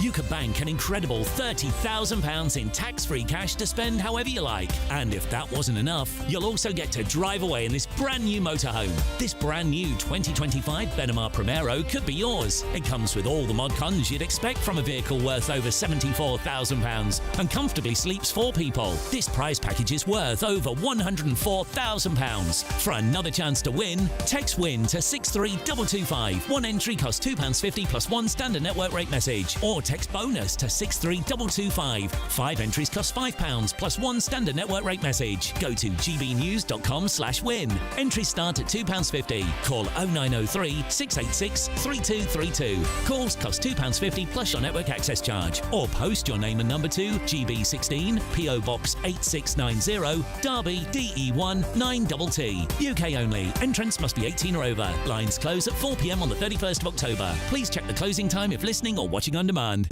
Exciting news. Every Friday, my Patrick Christie's Tonight Show is going to have a twist to it. We're welcoming some special guests. You. That's right, on Fridays I'm going to be doing my show in front of a live studio audience because this show is about you and what you have to say. It's going to be the same big debates, same big topics, same big opinions. But every Friday night at 9 p.m, you are invited to come on down to Patrick Christie's Tonight to be a part of the action. Only on GB News, the People's Channel, Britain's news channel. Hi, I'm Michelle Dewberry and my show is your opportunity to cut through all the noise and dive in headfirst to some robust debates. Ideas clash. Situation, isn't it? No, because the failure is you're deliberately avoiding my point. Nothing's held back. And if you think this is the end of it, wait for more. And we do not shy away from the difficult stuff. Sometimes I want to shake people and say, if only you understood. So join me on Jubes and Kerr weeknights at 6 p.m, only on GB News, Britain's news channel. Join me, Nana Akweer, for an informative, interactive news programme with a difference. It's fun. No, you didn't say that, Dave. I'm so surprised. I think there's an element of truth to that. Join me from 3 p.m. every weekend, only on GB News, Britain's news channel. In the GB Newsroom, we bring you the news as it happens. With our team of dedicated journalists across the UK, we're ready to keep you up to date with what's happening every half an hour, every single day. Bulletins here on GB News, the People's Channel, Britain's news channel. Britain was once the envy of the world.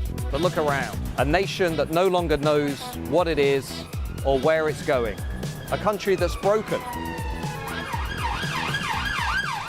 How do we fix Britain? How do we bring it back? Friday night with Matt Goodwin at 8 p.m, only on GB News.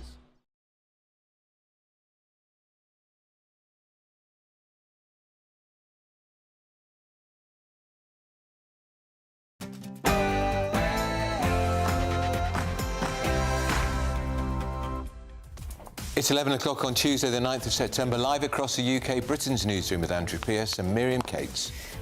Well, the Tory leader, Kemi Badenoch, is going to give a speech live on GB News in the next few minutes. She's calling on Labour to work with the Tories to cut the country's growing welfare bill, with spending on health and disability benefits set to hit nearly £100 billion by 2030. And breaking news, the race is on. Labour's Emily Thornberry has put her hat in the ring for the deputy leadership alongside Education Secretary Bridget Phillipson. I think she's been put up to it by the Prime Minister. And this criticism of President Donald Trump's state visit next week from an unlikely source. The Fire Brigades Union says it should be cancelled because the fire service is at breaking point. And Prince Harry is continuing his trip to the United Kingdom. He's in Nottingham today. No sign so far of a meeting with his father, let alone his big brother.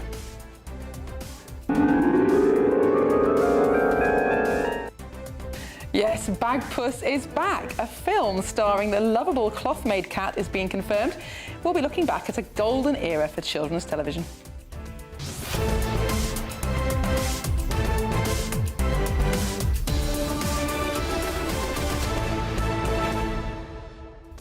I'm old enough to remember Andy Pandy, Bill and Ben the Flower Pot Men, but most of all, the Magic Roundabout, Zebedee. Oh, yeah. Did you have Sesame Street? Yeah, there was a bit of that. Yeah, a bit of that. I mean, I most recently remember the programmes my children watched, CBeebies. In the Night Garden, very weird. I'm sure written by somebody who's not exactly sober. Oh. It's very strange program, but it sends children to sleep, so, you know, that's what parents love it for. Yeah, absolutely. Well, let us know what you think. What was your favourite TV programme as a child? What were you watching? What was your favourite? What did you think of Bagpuss? Let us know, gbnews.com/your say. But first, here's the news with Sam Francis.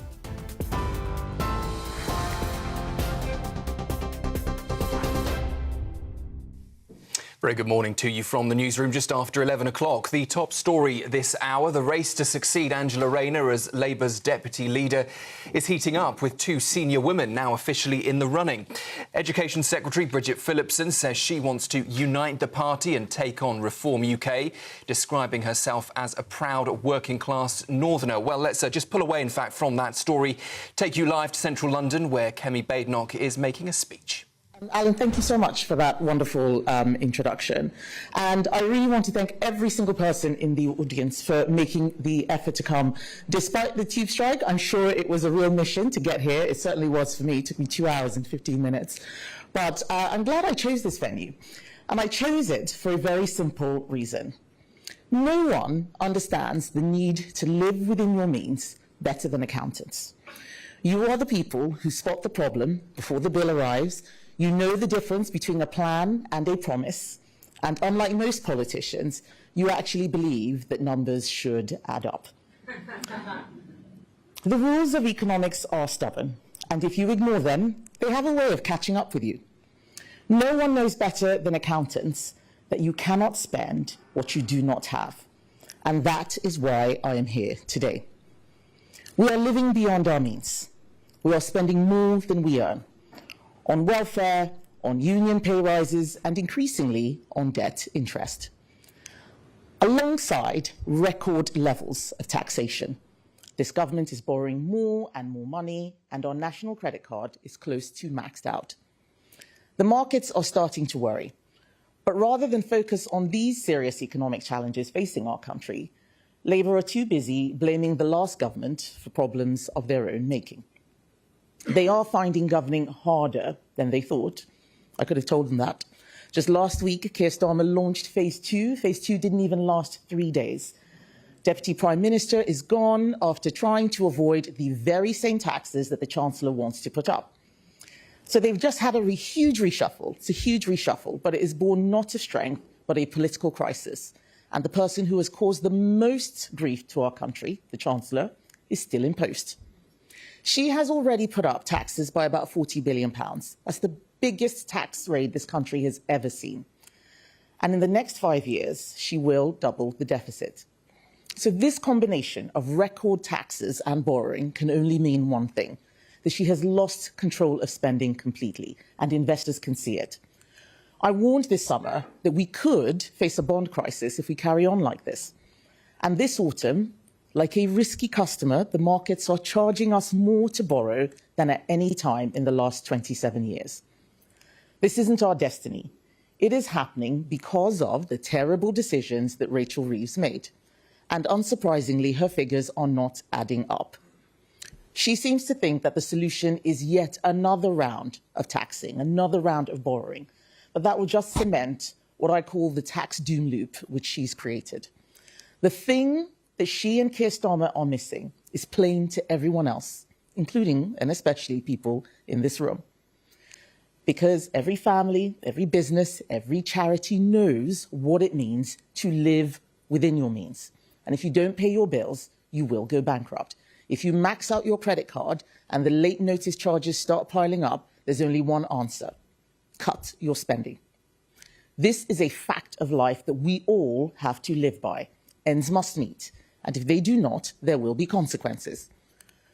But this Labour government is behaving as if the rules don't apply to them because they think they're nice people. And they are making no real effort to live within their means because they're worried that living within their means doesn't look nice. So instead, they are leading Britain into a deeper and deeper crisis because of their pride. And I don't think that people have realised yet just how bad this mess is. Our children will someday have to pay back the debt that Rachel Reeves is now taking on. They will grow up in an uncertain world. They will enter a job market fundamentally changed by AI. They will compete with talent and capital in growing economies around the world. They will pay for our health, our social care, for the pensions we draw, for the services we need. And on top of all that, they are going to be saddled with paying for Rachel Reeves' wasteful borrowing. That is not fair. She promised to stick to the fiscal rules that she inherited. She broke that promise at the earliest opportunity to go on a borrowing spree. And what did she spend it on? Inflation-busting pay rises for the unions, the same unions that are going on strike right now. She spent that money on Ed Miliband's pet energy company, an energy company that won't produce a single watt of power, and a bill for sickness benefits that are spiralling out of control. Our children will be paying for all of this with interest on top, compounded over decades. They may end up borrowing to pay off the interest on this borrowing. This is like taking a credit card out to pay off another credit card. Nobody in the real world thinks that this is sustainable. There is a hard truth that we must face up to in this country, that we must be brave enough to confront. Britain's standard of living is not an entitlement. It is the sum of our collective efforts. There is no guarantee that we will enjoy a particular quality of life just because we are the United Kingdom. If we want it, we have to earn it. If we want to stay wealthy, we have to produce wealth. We cannot print it. And those politicians spending money on things we cannot afford or making promises they can't pay for are misleading you. They are fooling you. And your children, my children, our children will pay the bill. The Conservative Party is the only party that is talking about this. We seem to be the only party that understands this. And under my leadership, we will continue to tell these simple economic truths.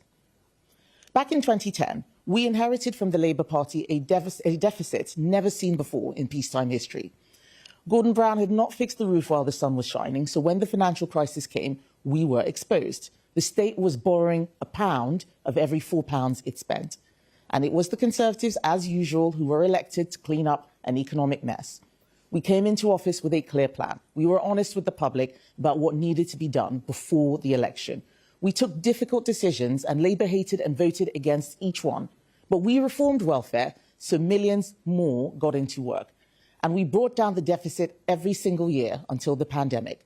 And I'm not saying that everything we did was perfect, because if it was, we would still be in government. That's a fact.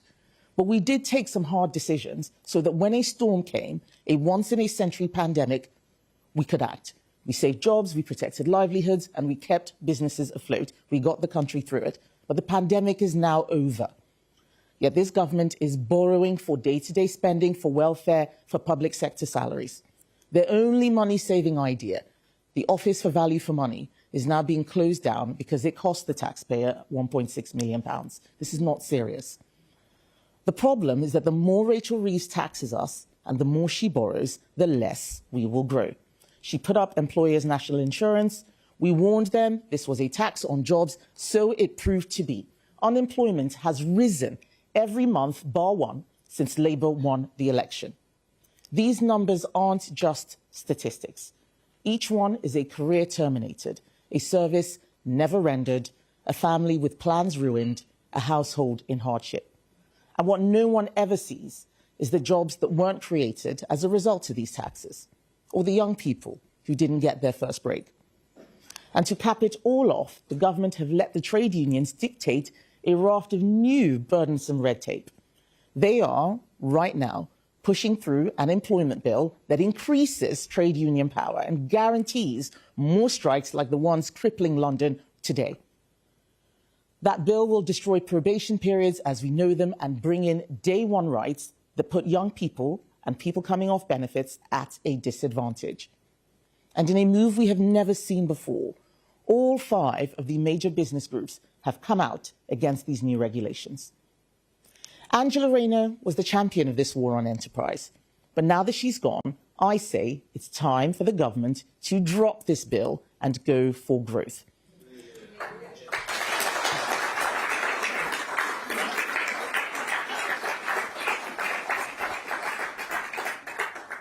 But what does that mean? It means backing business, not taxing business, better limited regulation, controlled lower taxation, cheaper abundant energy. These are the essential ingredients for growth. Everything that this government is doing is making life more expensive for all of us. After just 1 year of Labour in office, taxes and bills have gone up by £1,700 for some families. After her budget last year, the Chancellor promised that she wouldn't be back for more taxes. But we know she will be. All summer, there has been speculation and briefing from the Treasury about an endless series of tax rises. Because that budget last year hammered growth. Firms stopped hiring, people lost their jobs, and hundreds of thousands more are on welfare. And with a series of unfunded U-turns demanded by Labour backbenchers and granted by a Prime Minister who is too scared to face them down, she has got a multi-billion-pound black hole in her figures. So what's her plan? She's going to tax us more. She's in the Treasury right now, I'm sure, with officials. I'm the former Treasury Minister. I know how it works. She'll be desperately making plans for anything she can lay her hands on. She will be looking at hiking tax on our homes, on our wages, on our pensions. Every single one of us will be paying a Reeves penalty this winter. This is the tax doom loop. The fundamental problem is our economy is being run by people who think that it is government that creates growth. It's not. It is business that creates growth. We know that you cannot tax your way to growth. But if they cannot create growth, then at least they have a duty to ensure that we live within our means and only spend what we earn. We all have to accept that government cannot do everything. There is another way.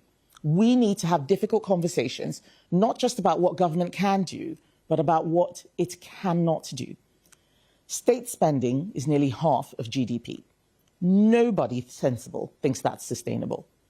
But as usual, the Conservatives are the only party really making this case. We are the only party fighting to protect the money you earn.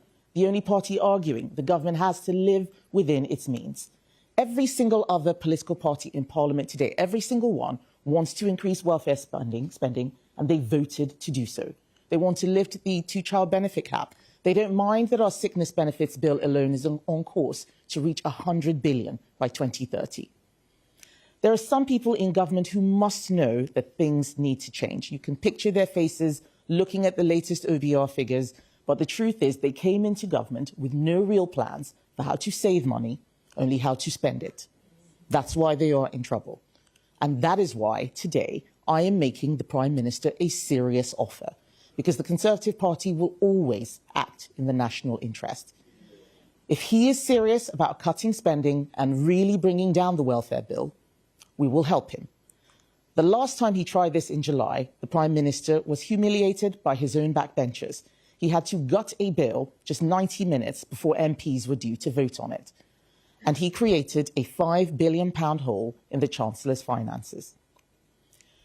After his unexpected reshuffle last week, he now has a new welfare secretary, a new chief whip, and a new opportunity.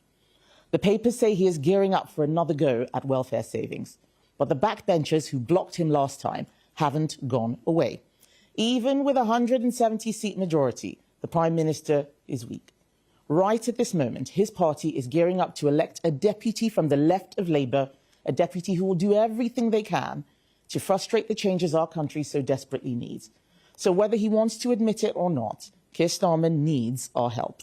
If he wants to cut spending and stop this tax doom loop that he created, if he wants to stop pushing up inflation, he simply cannot afford to fail at this again. We cannot afford for him to fail at this again.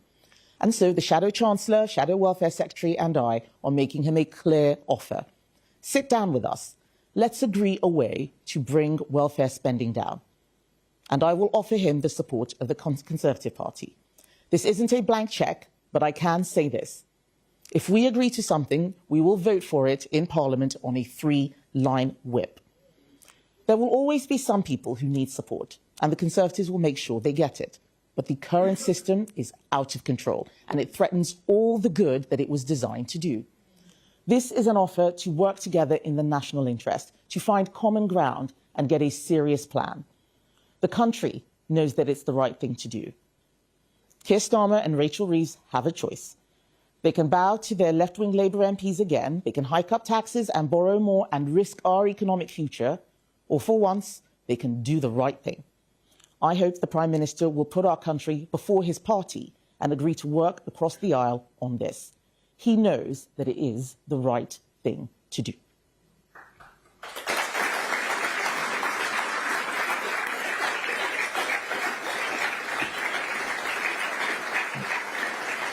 Thank you.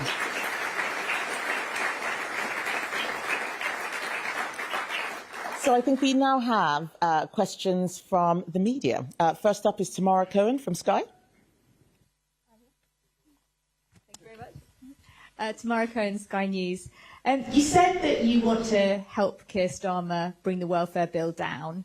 You had an opportunity less than 3 months ago to vote for a package of welfare cuts worth £5 billion, but you instructed your MPs not to vote for those. Do you regret that decision?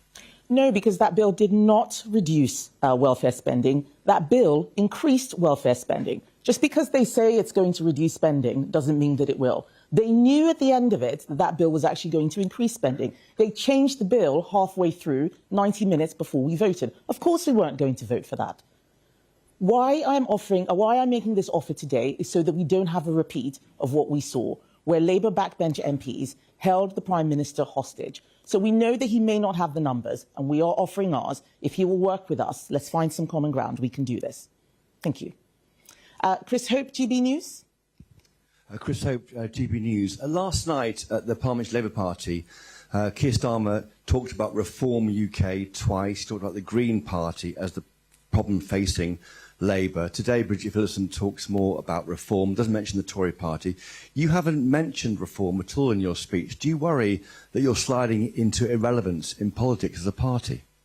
Reform want to increase welfare spending. I did mention them. I said every single other party. They don't get any special treatment. They're just as bad as all the other left-wing parties. Yeah.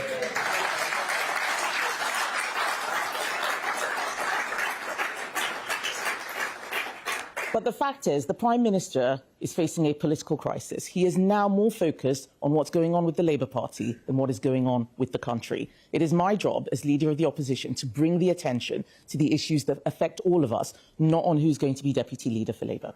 Thank you.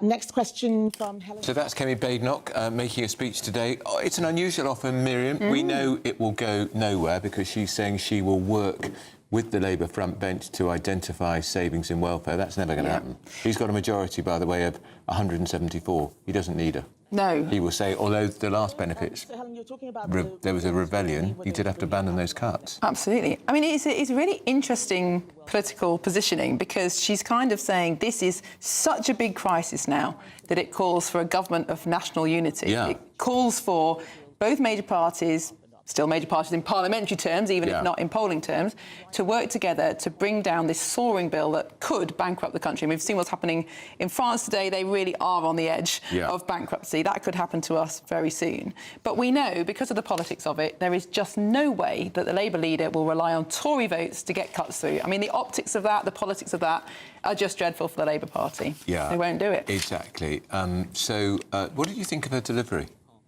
Low-key, isn't she? Well, what I don't like, and this is not just about Kemi Badenoch at all, but the trend now is for politicians to use these auto-cue stands. I don't know if you've seen them. Yeah. They look like a square of perspex, about, I don't know, a foot on each side. They stand on a stick in front of the speaker on either side, and the words appear, you can see the words, but from the audience point of view, it's just transparent. You can't see them there. So it's this weird kind of halfway house of looking kind of like you're not speaking from notes, but the delivery is very much speaking from notes, because it is an auto-cue. We know what an auto-cue is like. I don't like it. I prefer people to either speak from memory to ad-lib or use paper in front of you, because then you are looking up.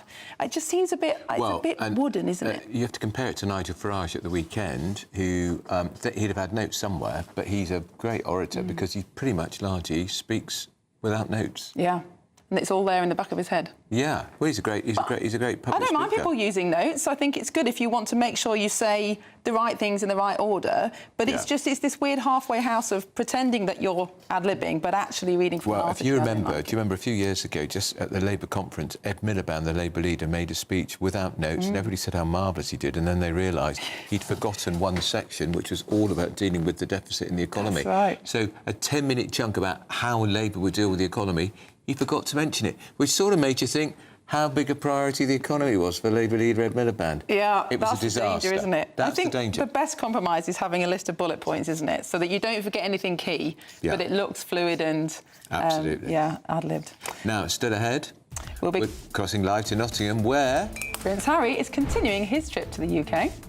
And we'll be hearing from commuters in London whose plans have been thrown into chaos by today's, well, the whole week's tube strikes. This is Britain's Newsroom, Britain's favourite morning show on GB News.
At GB News, we are proud to stand for you, for the Britain you love, for the communities you live in. That's what makes us the fearless champions of Britain, its voices and its values.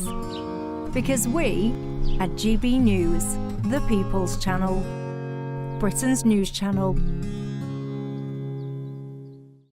It's Patrick Christie's Tonight, and here we do things differently. It's explaining the absolute madness of this, doesn't it? It's explosive. I mean, this is very good. It's lively. 850. Your government sat there, Sean, and it did nothing. It's controversial. And the Middle East has been in turmoil since before I was born. It's everything you need to kickstart your evening. Everyone's had their Weetabix tonight. I love to see it. That's Patrick Christie's Tonight, weeknights from 9 p.m.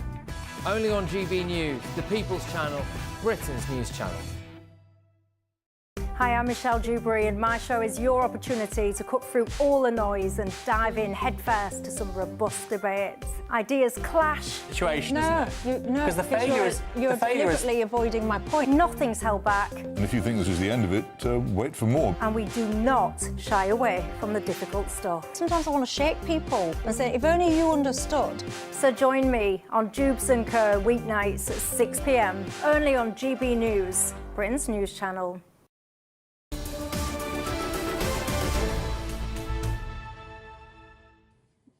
Welcome back. It's 25 minutes past 11. You're watching Britain's Newsroom on GB News. Panel. Oh no, we've got to remind you, of course, don't miss this. The Farage Immigration 2-hour special tomorrow. It's at 7 p.m. and GB News will be covering some astonishing exclusives, speaking to stellar guests, world-class analysis. Immigration isn't just an issue. It's the issue of our time. So don't forget to send in your views, farage@gbnews.com. And tune in tomorrow at 7 o'clock for the Farage Immigration 2-hour special, only on GB News. And now, of course, it's time for the Great British Takeaway. It's our only biggest... It's our giveaway. Oh, I quite fancy a chicken curry now. I don't like takeaways, actually. But we're not giving away I'd like chicken curry. Yeah. Or pizza. We're giving away £104,000. Much better. And a brand new 4-berth motorhome and bank. And you can also bank a whopping £30,000 in tax-free cash.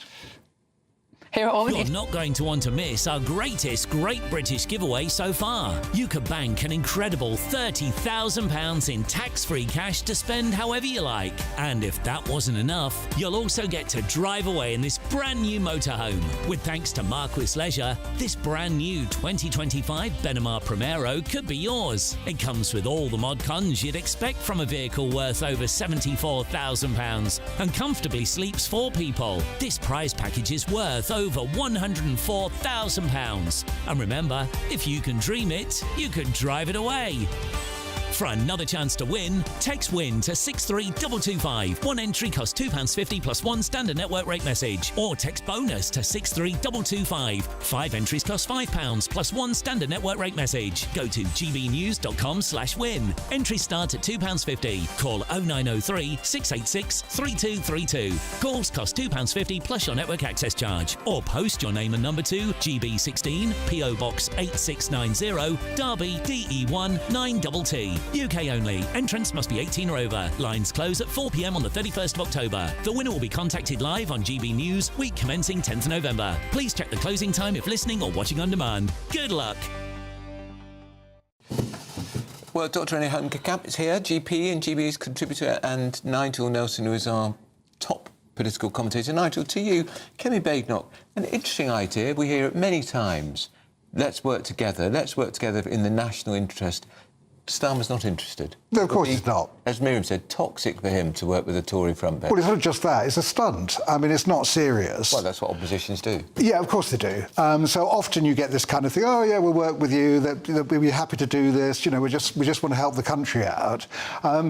She then put a lot of conditions on what she would actually do. In other words, if you accept Tory policy, that'll be fine. Pat McFadden's already said he's not interested. I'm not surprised. I mean, it is a gimmick. It's a gimmick that... And they did vote against the £4 to £5 billion of benefit cuts in that a few weeks ago, which were Labour had to abandon it, didn't they, because they were going to be defeated. Yeah, I mean, again, votes in Parliament I don't think that actually mean a great deal. Oppositions vote against the government. That's the way things work. They'll always find something to pick in a bill or whatever it might be, and then they'll vote against it. So that's playing politics. This was playing politics.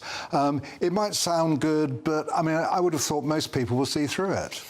Renee, in a world where the parties could potentially work together, though, where it was politically possible, would this not be a good idea? Are we not getting to the point now where actually it's so serious that any solution is a good solution? Yeah, see, I think you're wrong, Nigel. I don't think people will see through it as a gimmick. I think most people will see it as, look, this welfare bill is so out of control. We have to do something.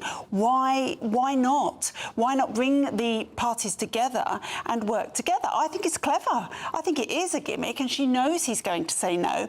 He's in an impossible situation. He can't say yes because of his backbenchers, and also it will be accepting Tory policy. But he says no, and he looks like actually he doesn't want to work seriously with the opposition. I think it's clever. Of course, there was a very famous opportunity when all three front benches were together, and it was on social care. Cameron, Miliband and Nick Clegg, remember? Yeah, and Cameron pulled the stumps on that. Yeah. It was wicked, actually, because 15 years on, we're no nearer. No, and in fact, Miliband was quite interesting. When he took over as Labour leader, his first party conference speech, he talked about, look, I'm not going to rubbish the Tories when I think they're getting it right, because that's the way that politics here works. I mean, that didn't last long. No, exactly. It didn't last long because it wasn't practical. It just doesn't work. But I mean, Ren is right. In a perfect world, all the politicians would get together and do everything in the national interest. Doesn't work that way. I am a bit of a fan of coalitions. I thought that the Liberal Conservative coalition probably worked to an extent. What did they do? Well, OK, for a start, well, give you an example of what they did. The £12,500 personal tax-free allowance came from the Lib Dems. When Nick Clegg first told me about that, I laughed in his face and said, you'd never get that thing through. Then George Osborne claimed it for his own, and ever since the Tories have been saying, oh, we did that. That was actually something that came from that coalition.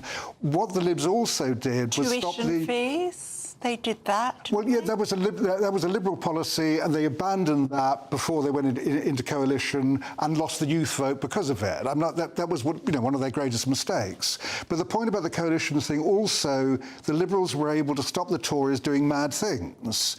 So it acted as a brake on government. So if you get the right mix, I actually think coalitions can work. And Renee, the alternative is, look what's happening in France. There's absolutely no consensus. They can't agree anything. You've got extremes on both left and right, and they're about to have their 7th Prime Minister in 2 years. It is true, but is it not because France economically is as bad as we are? And so people are feeling the cost of living crunch. They are also watching migration be out of hand in France as well. They've got no-go areas in some of their biggest towns. So there is this underlying dissatisfaction that means it cannot work unless something absolutely extreme happens. I mean, if Macron called an election tomorrow, it would be a very interesting scenario. Well, National Rally are at 33%, it could well win. Yeah, but Marine Le Pen's party wants to spend more money. France are almost bankrupt. They've got this huge deficit.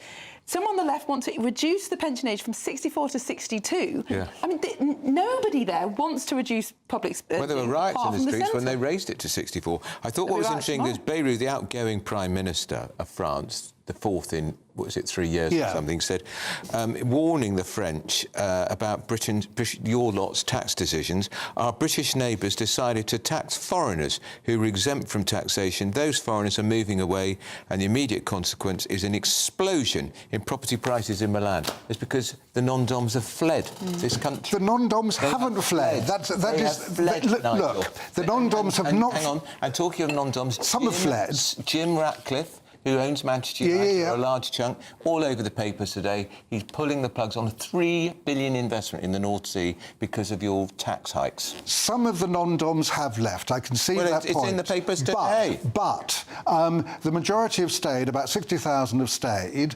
What it means is that Rachel Reeves is on course to get her £10 billion target from them, in which case the tax has worked. You have lost some, and obviously if a wealth tax were to come in, you might lose other people. But you've got to balance tax rises with the benefit you can get from them compared to how people's behaviour changes and what you lose. But Nigel, we've lost so many millionaires. Forget about the non-doms. I personally know 1 billionaire, 3 millionaires who have left already. Well, Renee, Nigel, thank you very much. Dubai, very popular these days, apparently. Indeed. Yes. Lots more to come, but first of all, your 60-second news update with Sam Francis.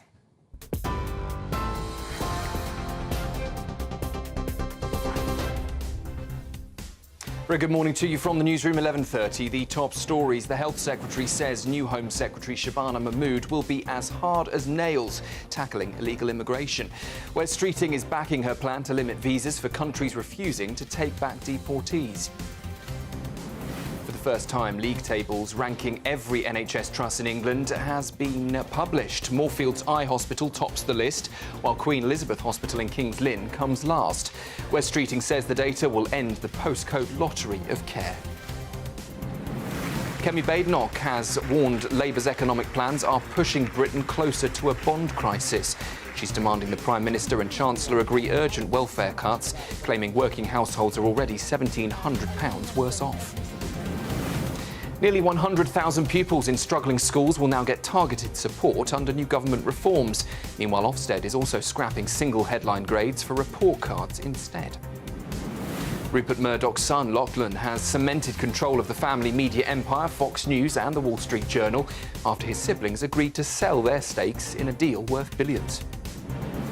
In the Middle East, Israel has ordered all residents of Gaza City to evacuate immediately and warned of operations with great force. The UN says the move risks more massive forced displacement and more killings. And travel chaos continues in the capital. London's tube strike has entered a second full day with almost no services until at least Friday morning. Those are the headlines for now. A full roundup at midday.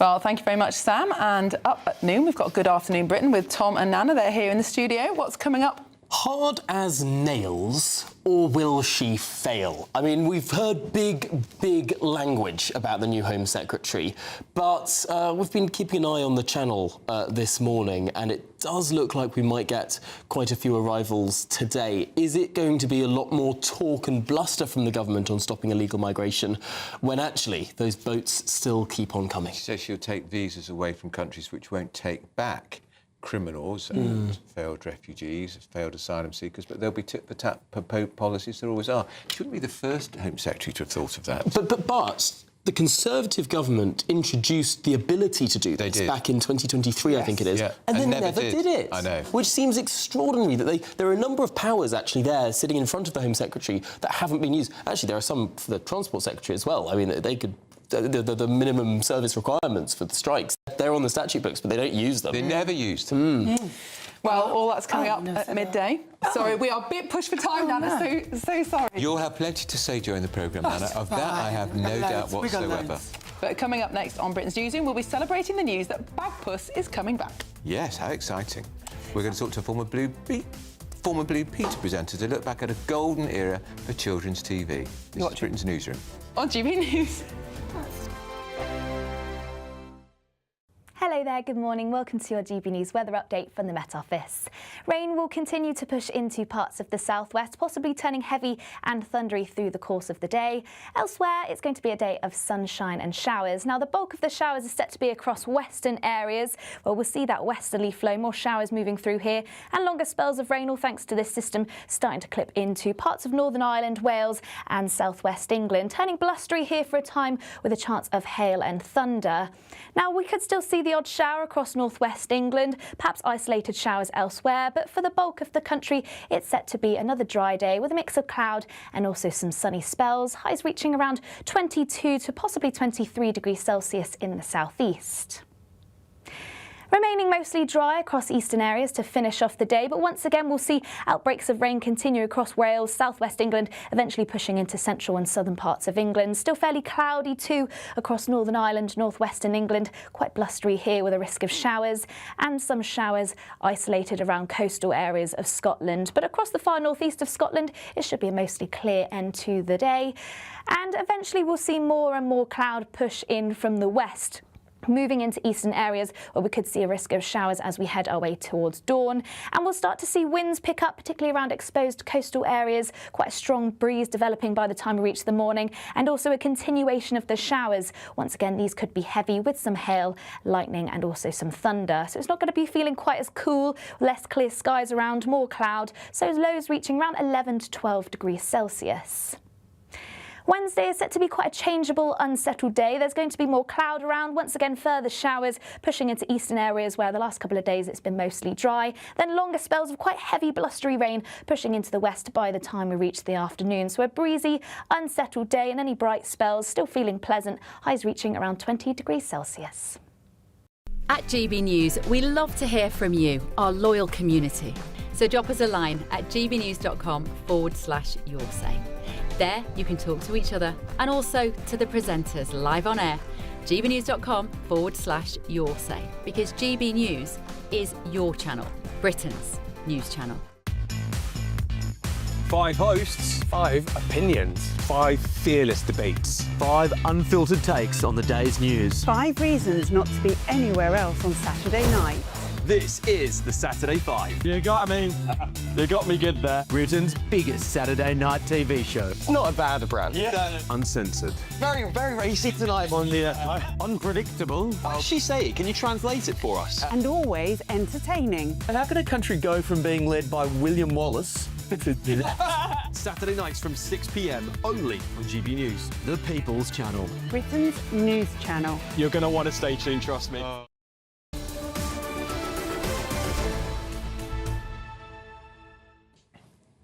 Welcome back. It's 20 to 12. You're watching Britain's Newsroom on GB News. So, do you remember this? Bagpuss is coming back. The classic children's TV character is making a big screen comeback in a new feature film. Yes, the pink and white cat, famously made of cloth, turned 50 last year. Former Blue Peter presenter Tim Vinces joins us now. Tim, I'm a little older than you, but was Bagpuss from that golden era?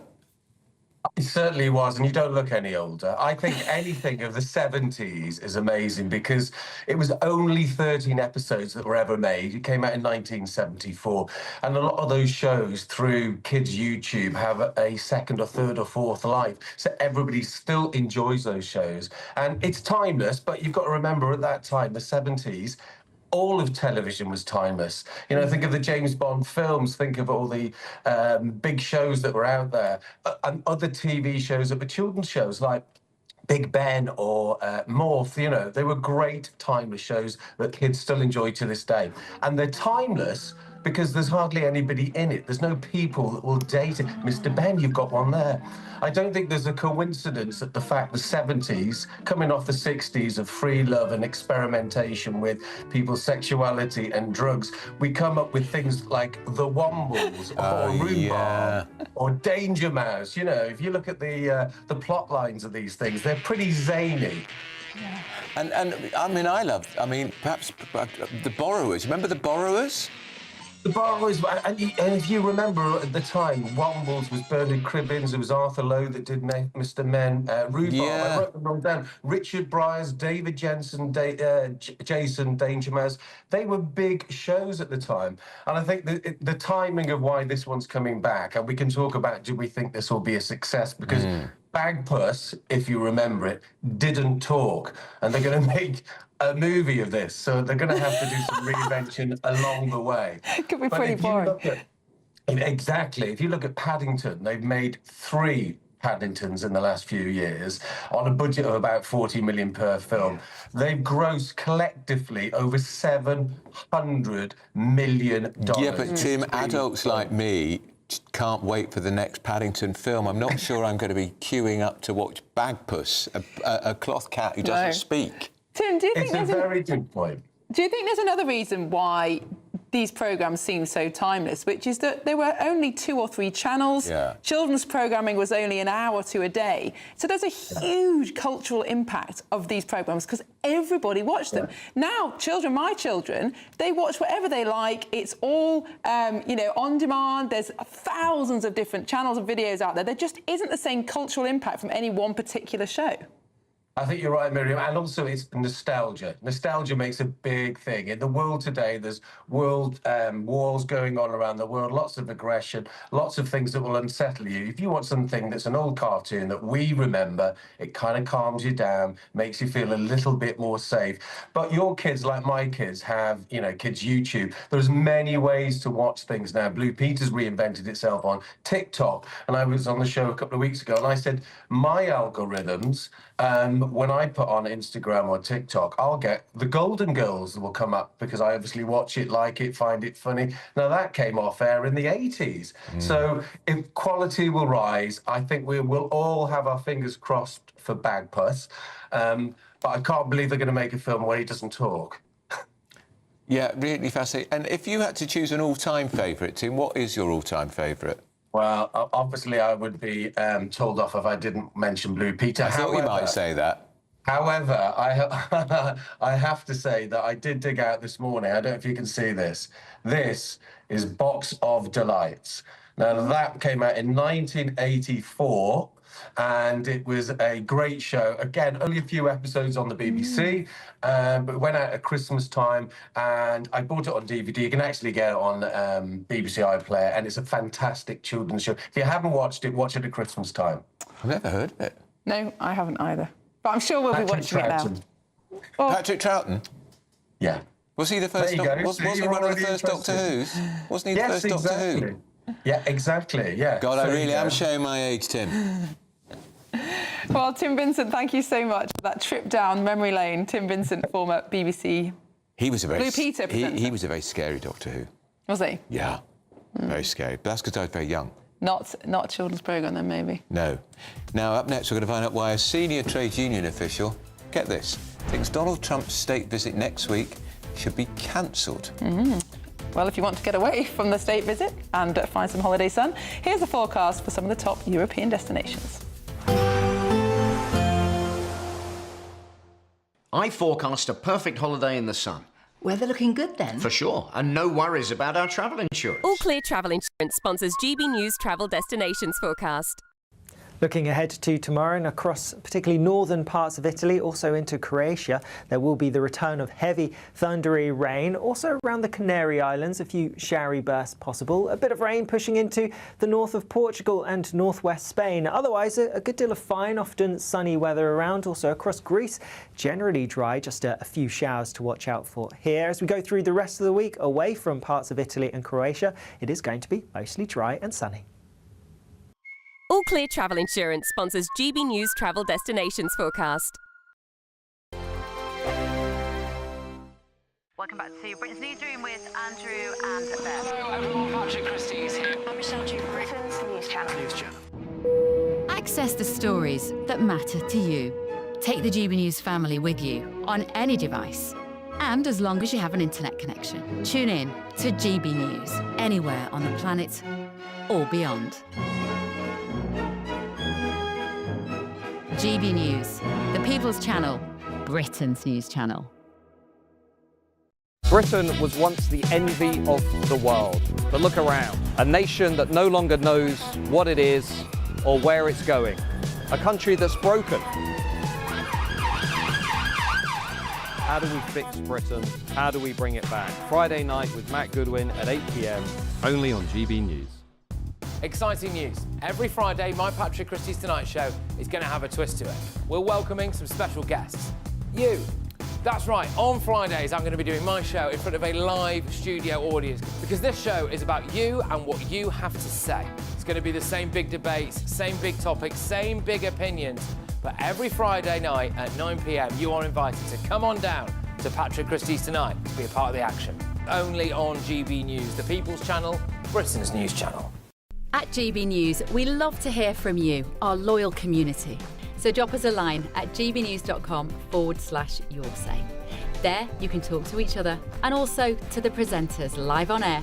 gbnews.com/yoursay, because GB News is your channel, Britain's news channel.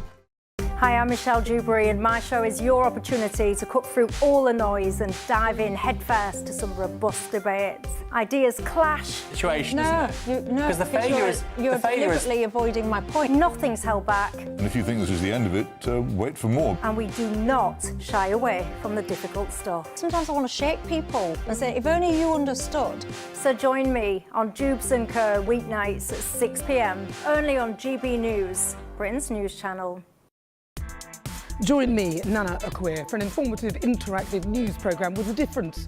It's fun. No, he didn't say that, Dave.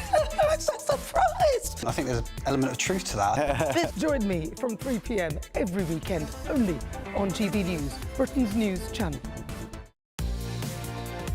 Mornings don't have to be tiresome, especially if you have the right company. Wake up to news as it happens, opinion and debate, and of course, a little bit of entertainment too. Because when the kettle's on, we're on. That's Breakfast on GB News, a show worth waking up for.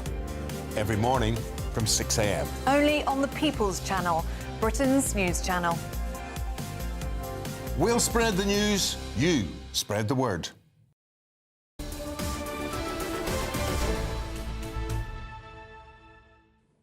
Welcome back. It's nearly 10 to 12. You're watching Britain's Newsroom on GB News. Big event next week. The President of the United States coming for an unprecedented second state visit. Unprecedented because you don't get two. No. And I do think it was odd that Keir Starmer handed over that letter from the King in the Oval Office soon after he got into the Oval Office.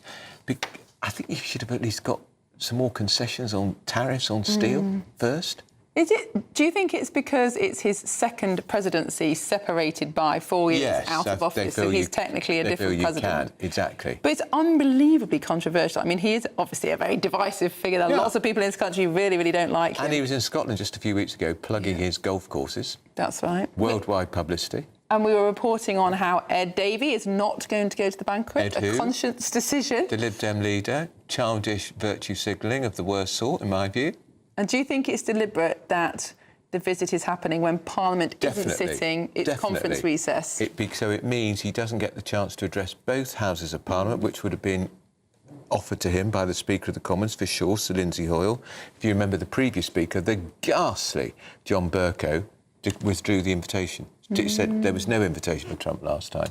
So it means there's no speech to both Houses of Parliament. Well, maybe that's a good thing, because the last president to make a speech to both houses was Emmanuel Macron a few weeks ago, and now his government has entirely collapsed. So maybe it's not a good precedent for Donald Trump. Absolutely. Because he spoke for 40 minutes in fluent English, accented French. It was quite a good speech, but it went on for a long time. And of course, too long. He might be a very clever man, but sadly he can't hold a government together. No, he can't. Well, is it his fourth Prime Minister? No, it's the 7th in 2 years. Amazing. Well, it will be when he appoints a new one. Yeah, who won't last. No. And the problem is he absolutely hates the Rally Nationale, Marine Le Pen's party, but they're the biggest party in Parliament, so you can't completely ignore them. Now, Prince Harry's continuing his 4-day trip to the United Kingdom today. He's in Nottingham, where he's making a donation to help support work tackling violence and its effect on young people. But crucially, there's still no signs, sadly, of him meeting up with his father, the King. The pair haven't seen each other for more than 18 months now. Let's cross to GB News' royal correspondent, Cameron Walker. Hi there, Andrew. Yeah, we're just moments away from Prince Harry's arrival, and you can see there are crowds of locals have already gathered, including a few nursery school children. We've got Nottingham MemCap organisations as well, and Nottingham is a city really close to Prince Harry's heart. The last time he was here was back in 2019. It's where he brought Meghan Markle back in 2017 for their first engagement as a newly engaged royal couple. And as you said, he will be announcing a substantial donation even to children in need, tackling youth violence and its effects on young people, and its grassroots organisations he is going to be meeting here, and ones which were actually started when he was still part of the Royal Foundation with the Prince and Princess of Wales, formerly the Duke and Duchess of Cambridge. But of course they have now severed ties, and it is Prince Harry very much going alone. And the entirety of this week really is almost like having Prince Harry back as a working member of the royal family, focusing on charity engagements. But of course inevitably we are also talking about won't he meet his father, the King. The King is, as far as we understand it, is still at Balmoral in Scotland. Prince Harry has a packed diary here in England and Nottingham today, back in London over the next few days. We think the King may be returning to London later on this week for cancer treatment, so there is a possibility of a window of them meeting up. But of course yesterday, Prince William and Prince Harry were just 7 miles away and they did not meet. OK, Cameron. Thanks, Cameron. Doesn't seem to be many people there to see our prodigal prince. Yeah, well, let's see tomorrow how he gets on. Well, coming up next, we've got Good Afternoon Britain with Tom and Nana. We'll be back tomorrow morning, assuming we can get through the tube strikes. Enormous challenges facing the Home Secretary. Is she really hard as nails, or are those boat arrivals going to keep on coming? We've got eyes on the Channel. But also in lighter news, the 1970s. I wasn't around for it, but Nana was. Were they the best time for children's television? And do stay with us until the end of the programme, when we'll be bringing you an interview with the leader of His Majesty's most loyal opposition, Kemi Badenoch, who says that the country is almost maxing out its credit card. It's a jam-packed show with everything from the teetering state of our economy to the insane state of our migration system. We'll be covering it all from 12 till 3. Stay with us after the weather forecast.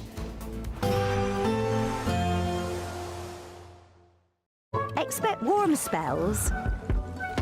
with the odd rude interruption. Box Boiler sponsors the weather on GB News. Hello there, good morning. Welcome to your GB News weather update from the Met Office. Rain will continue to push into parts of the southwest, possibly turning heavy and thundery through the course of the day.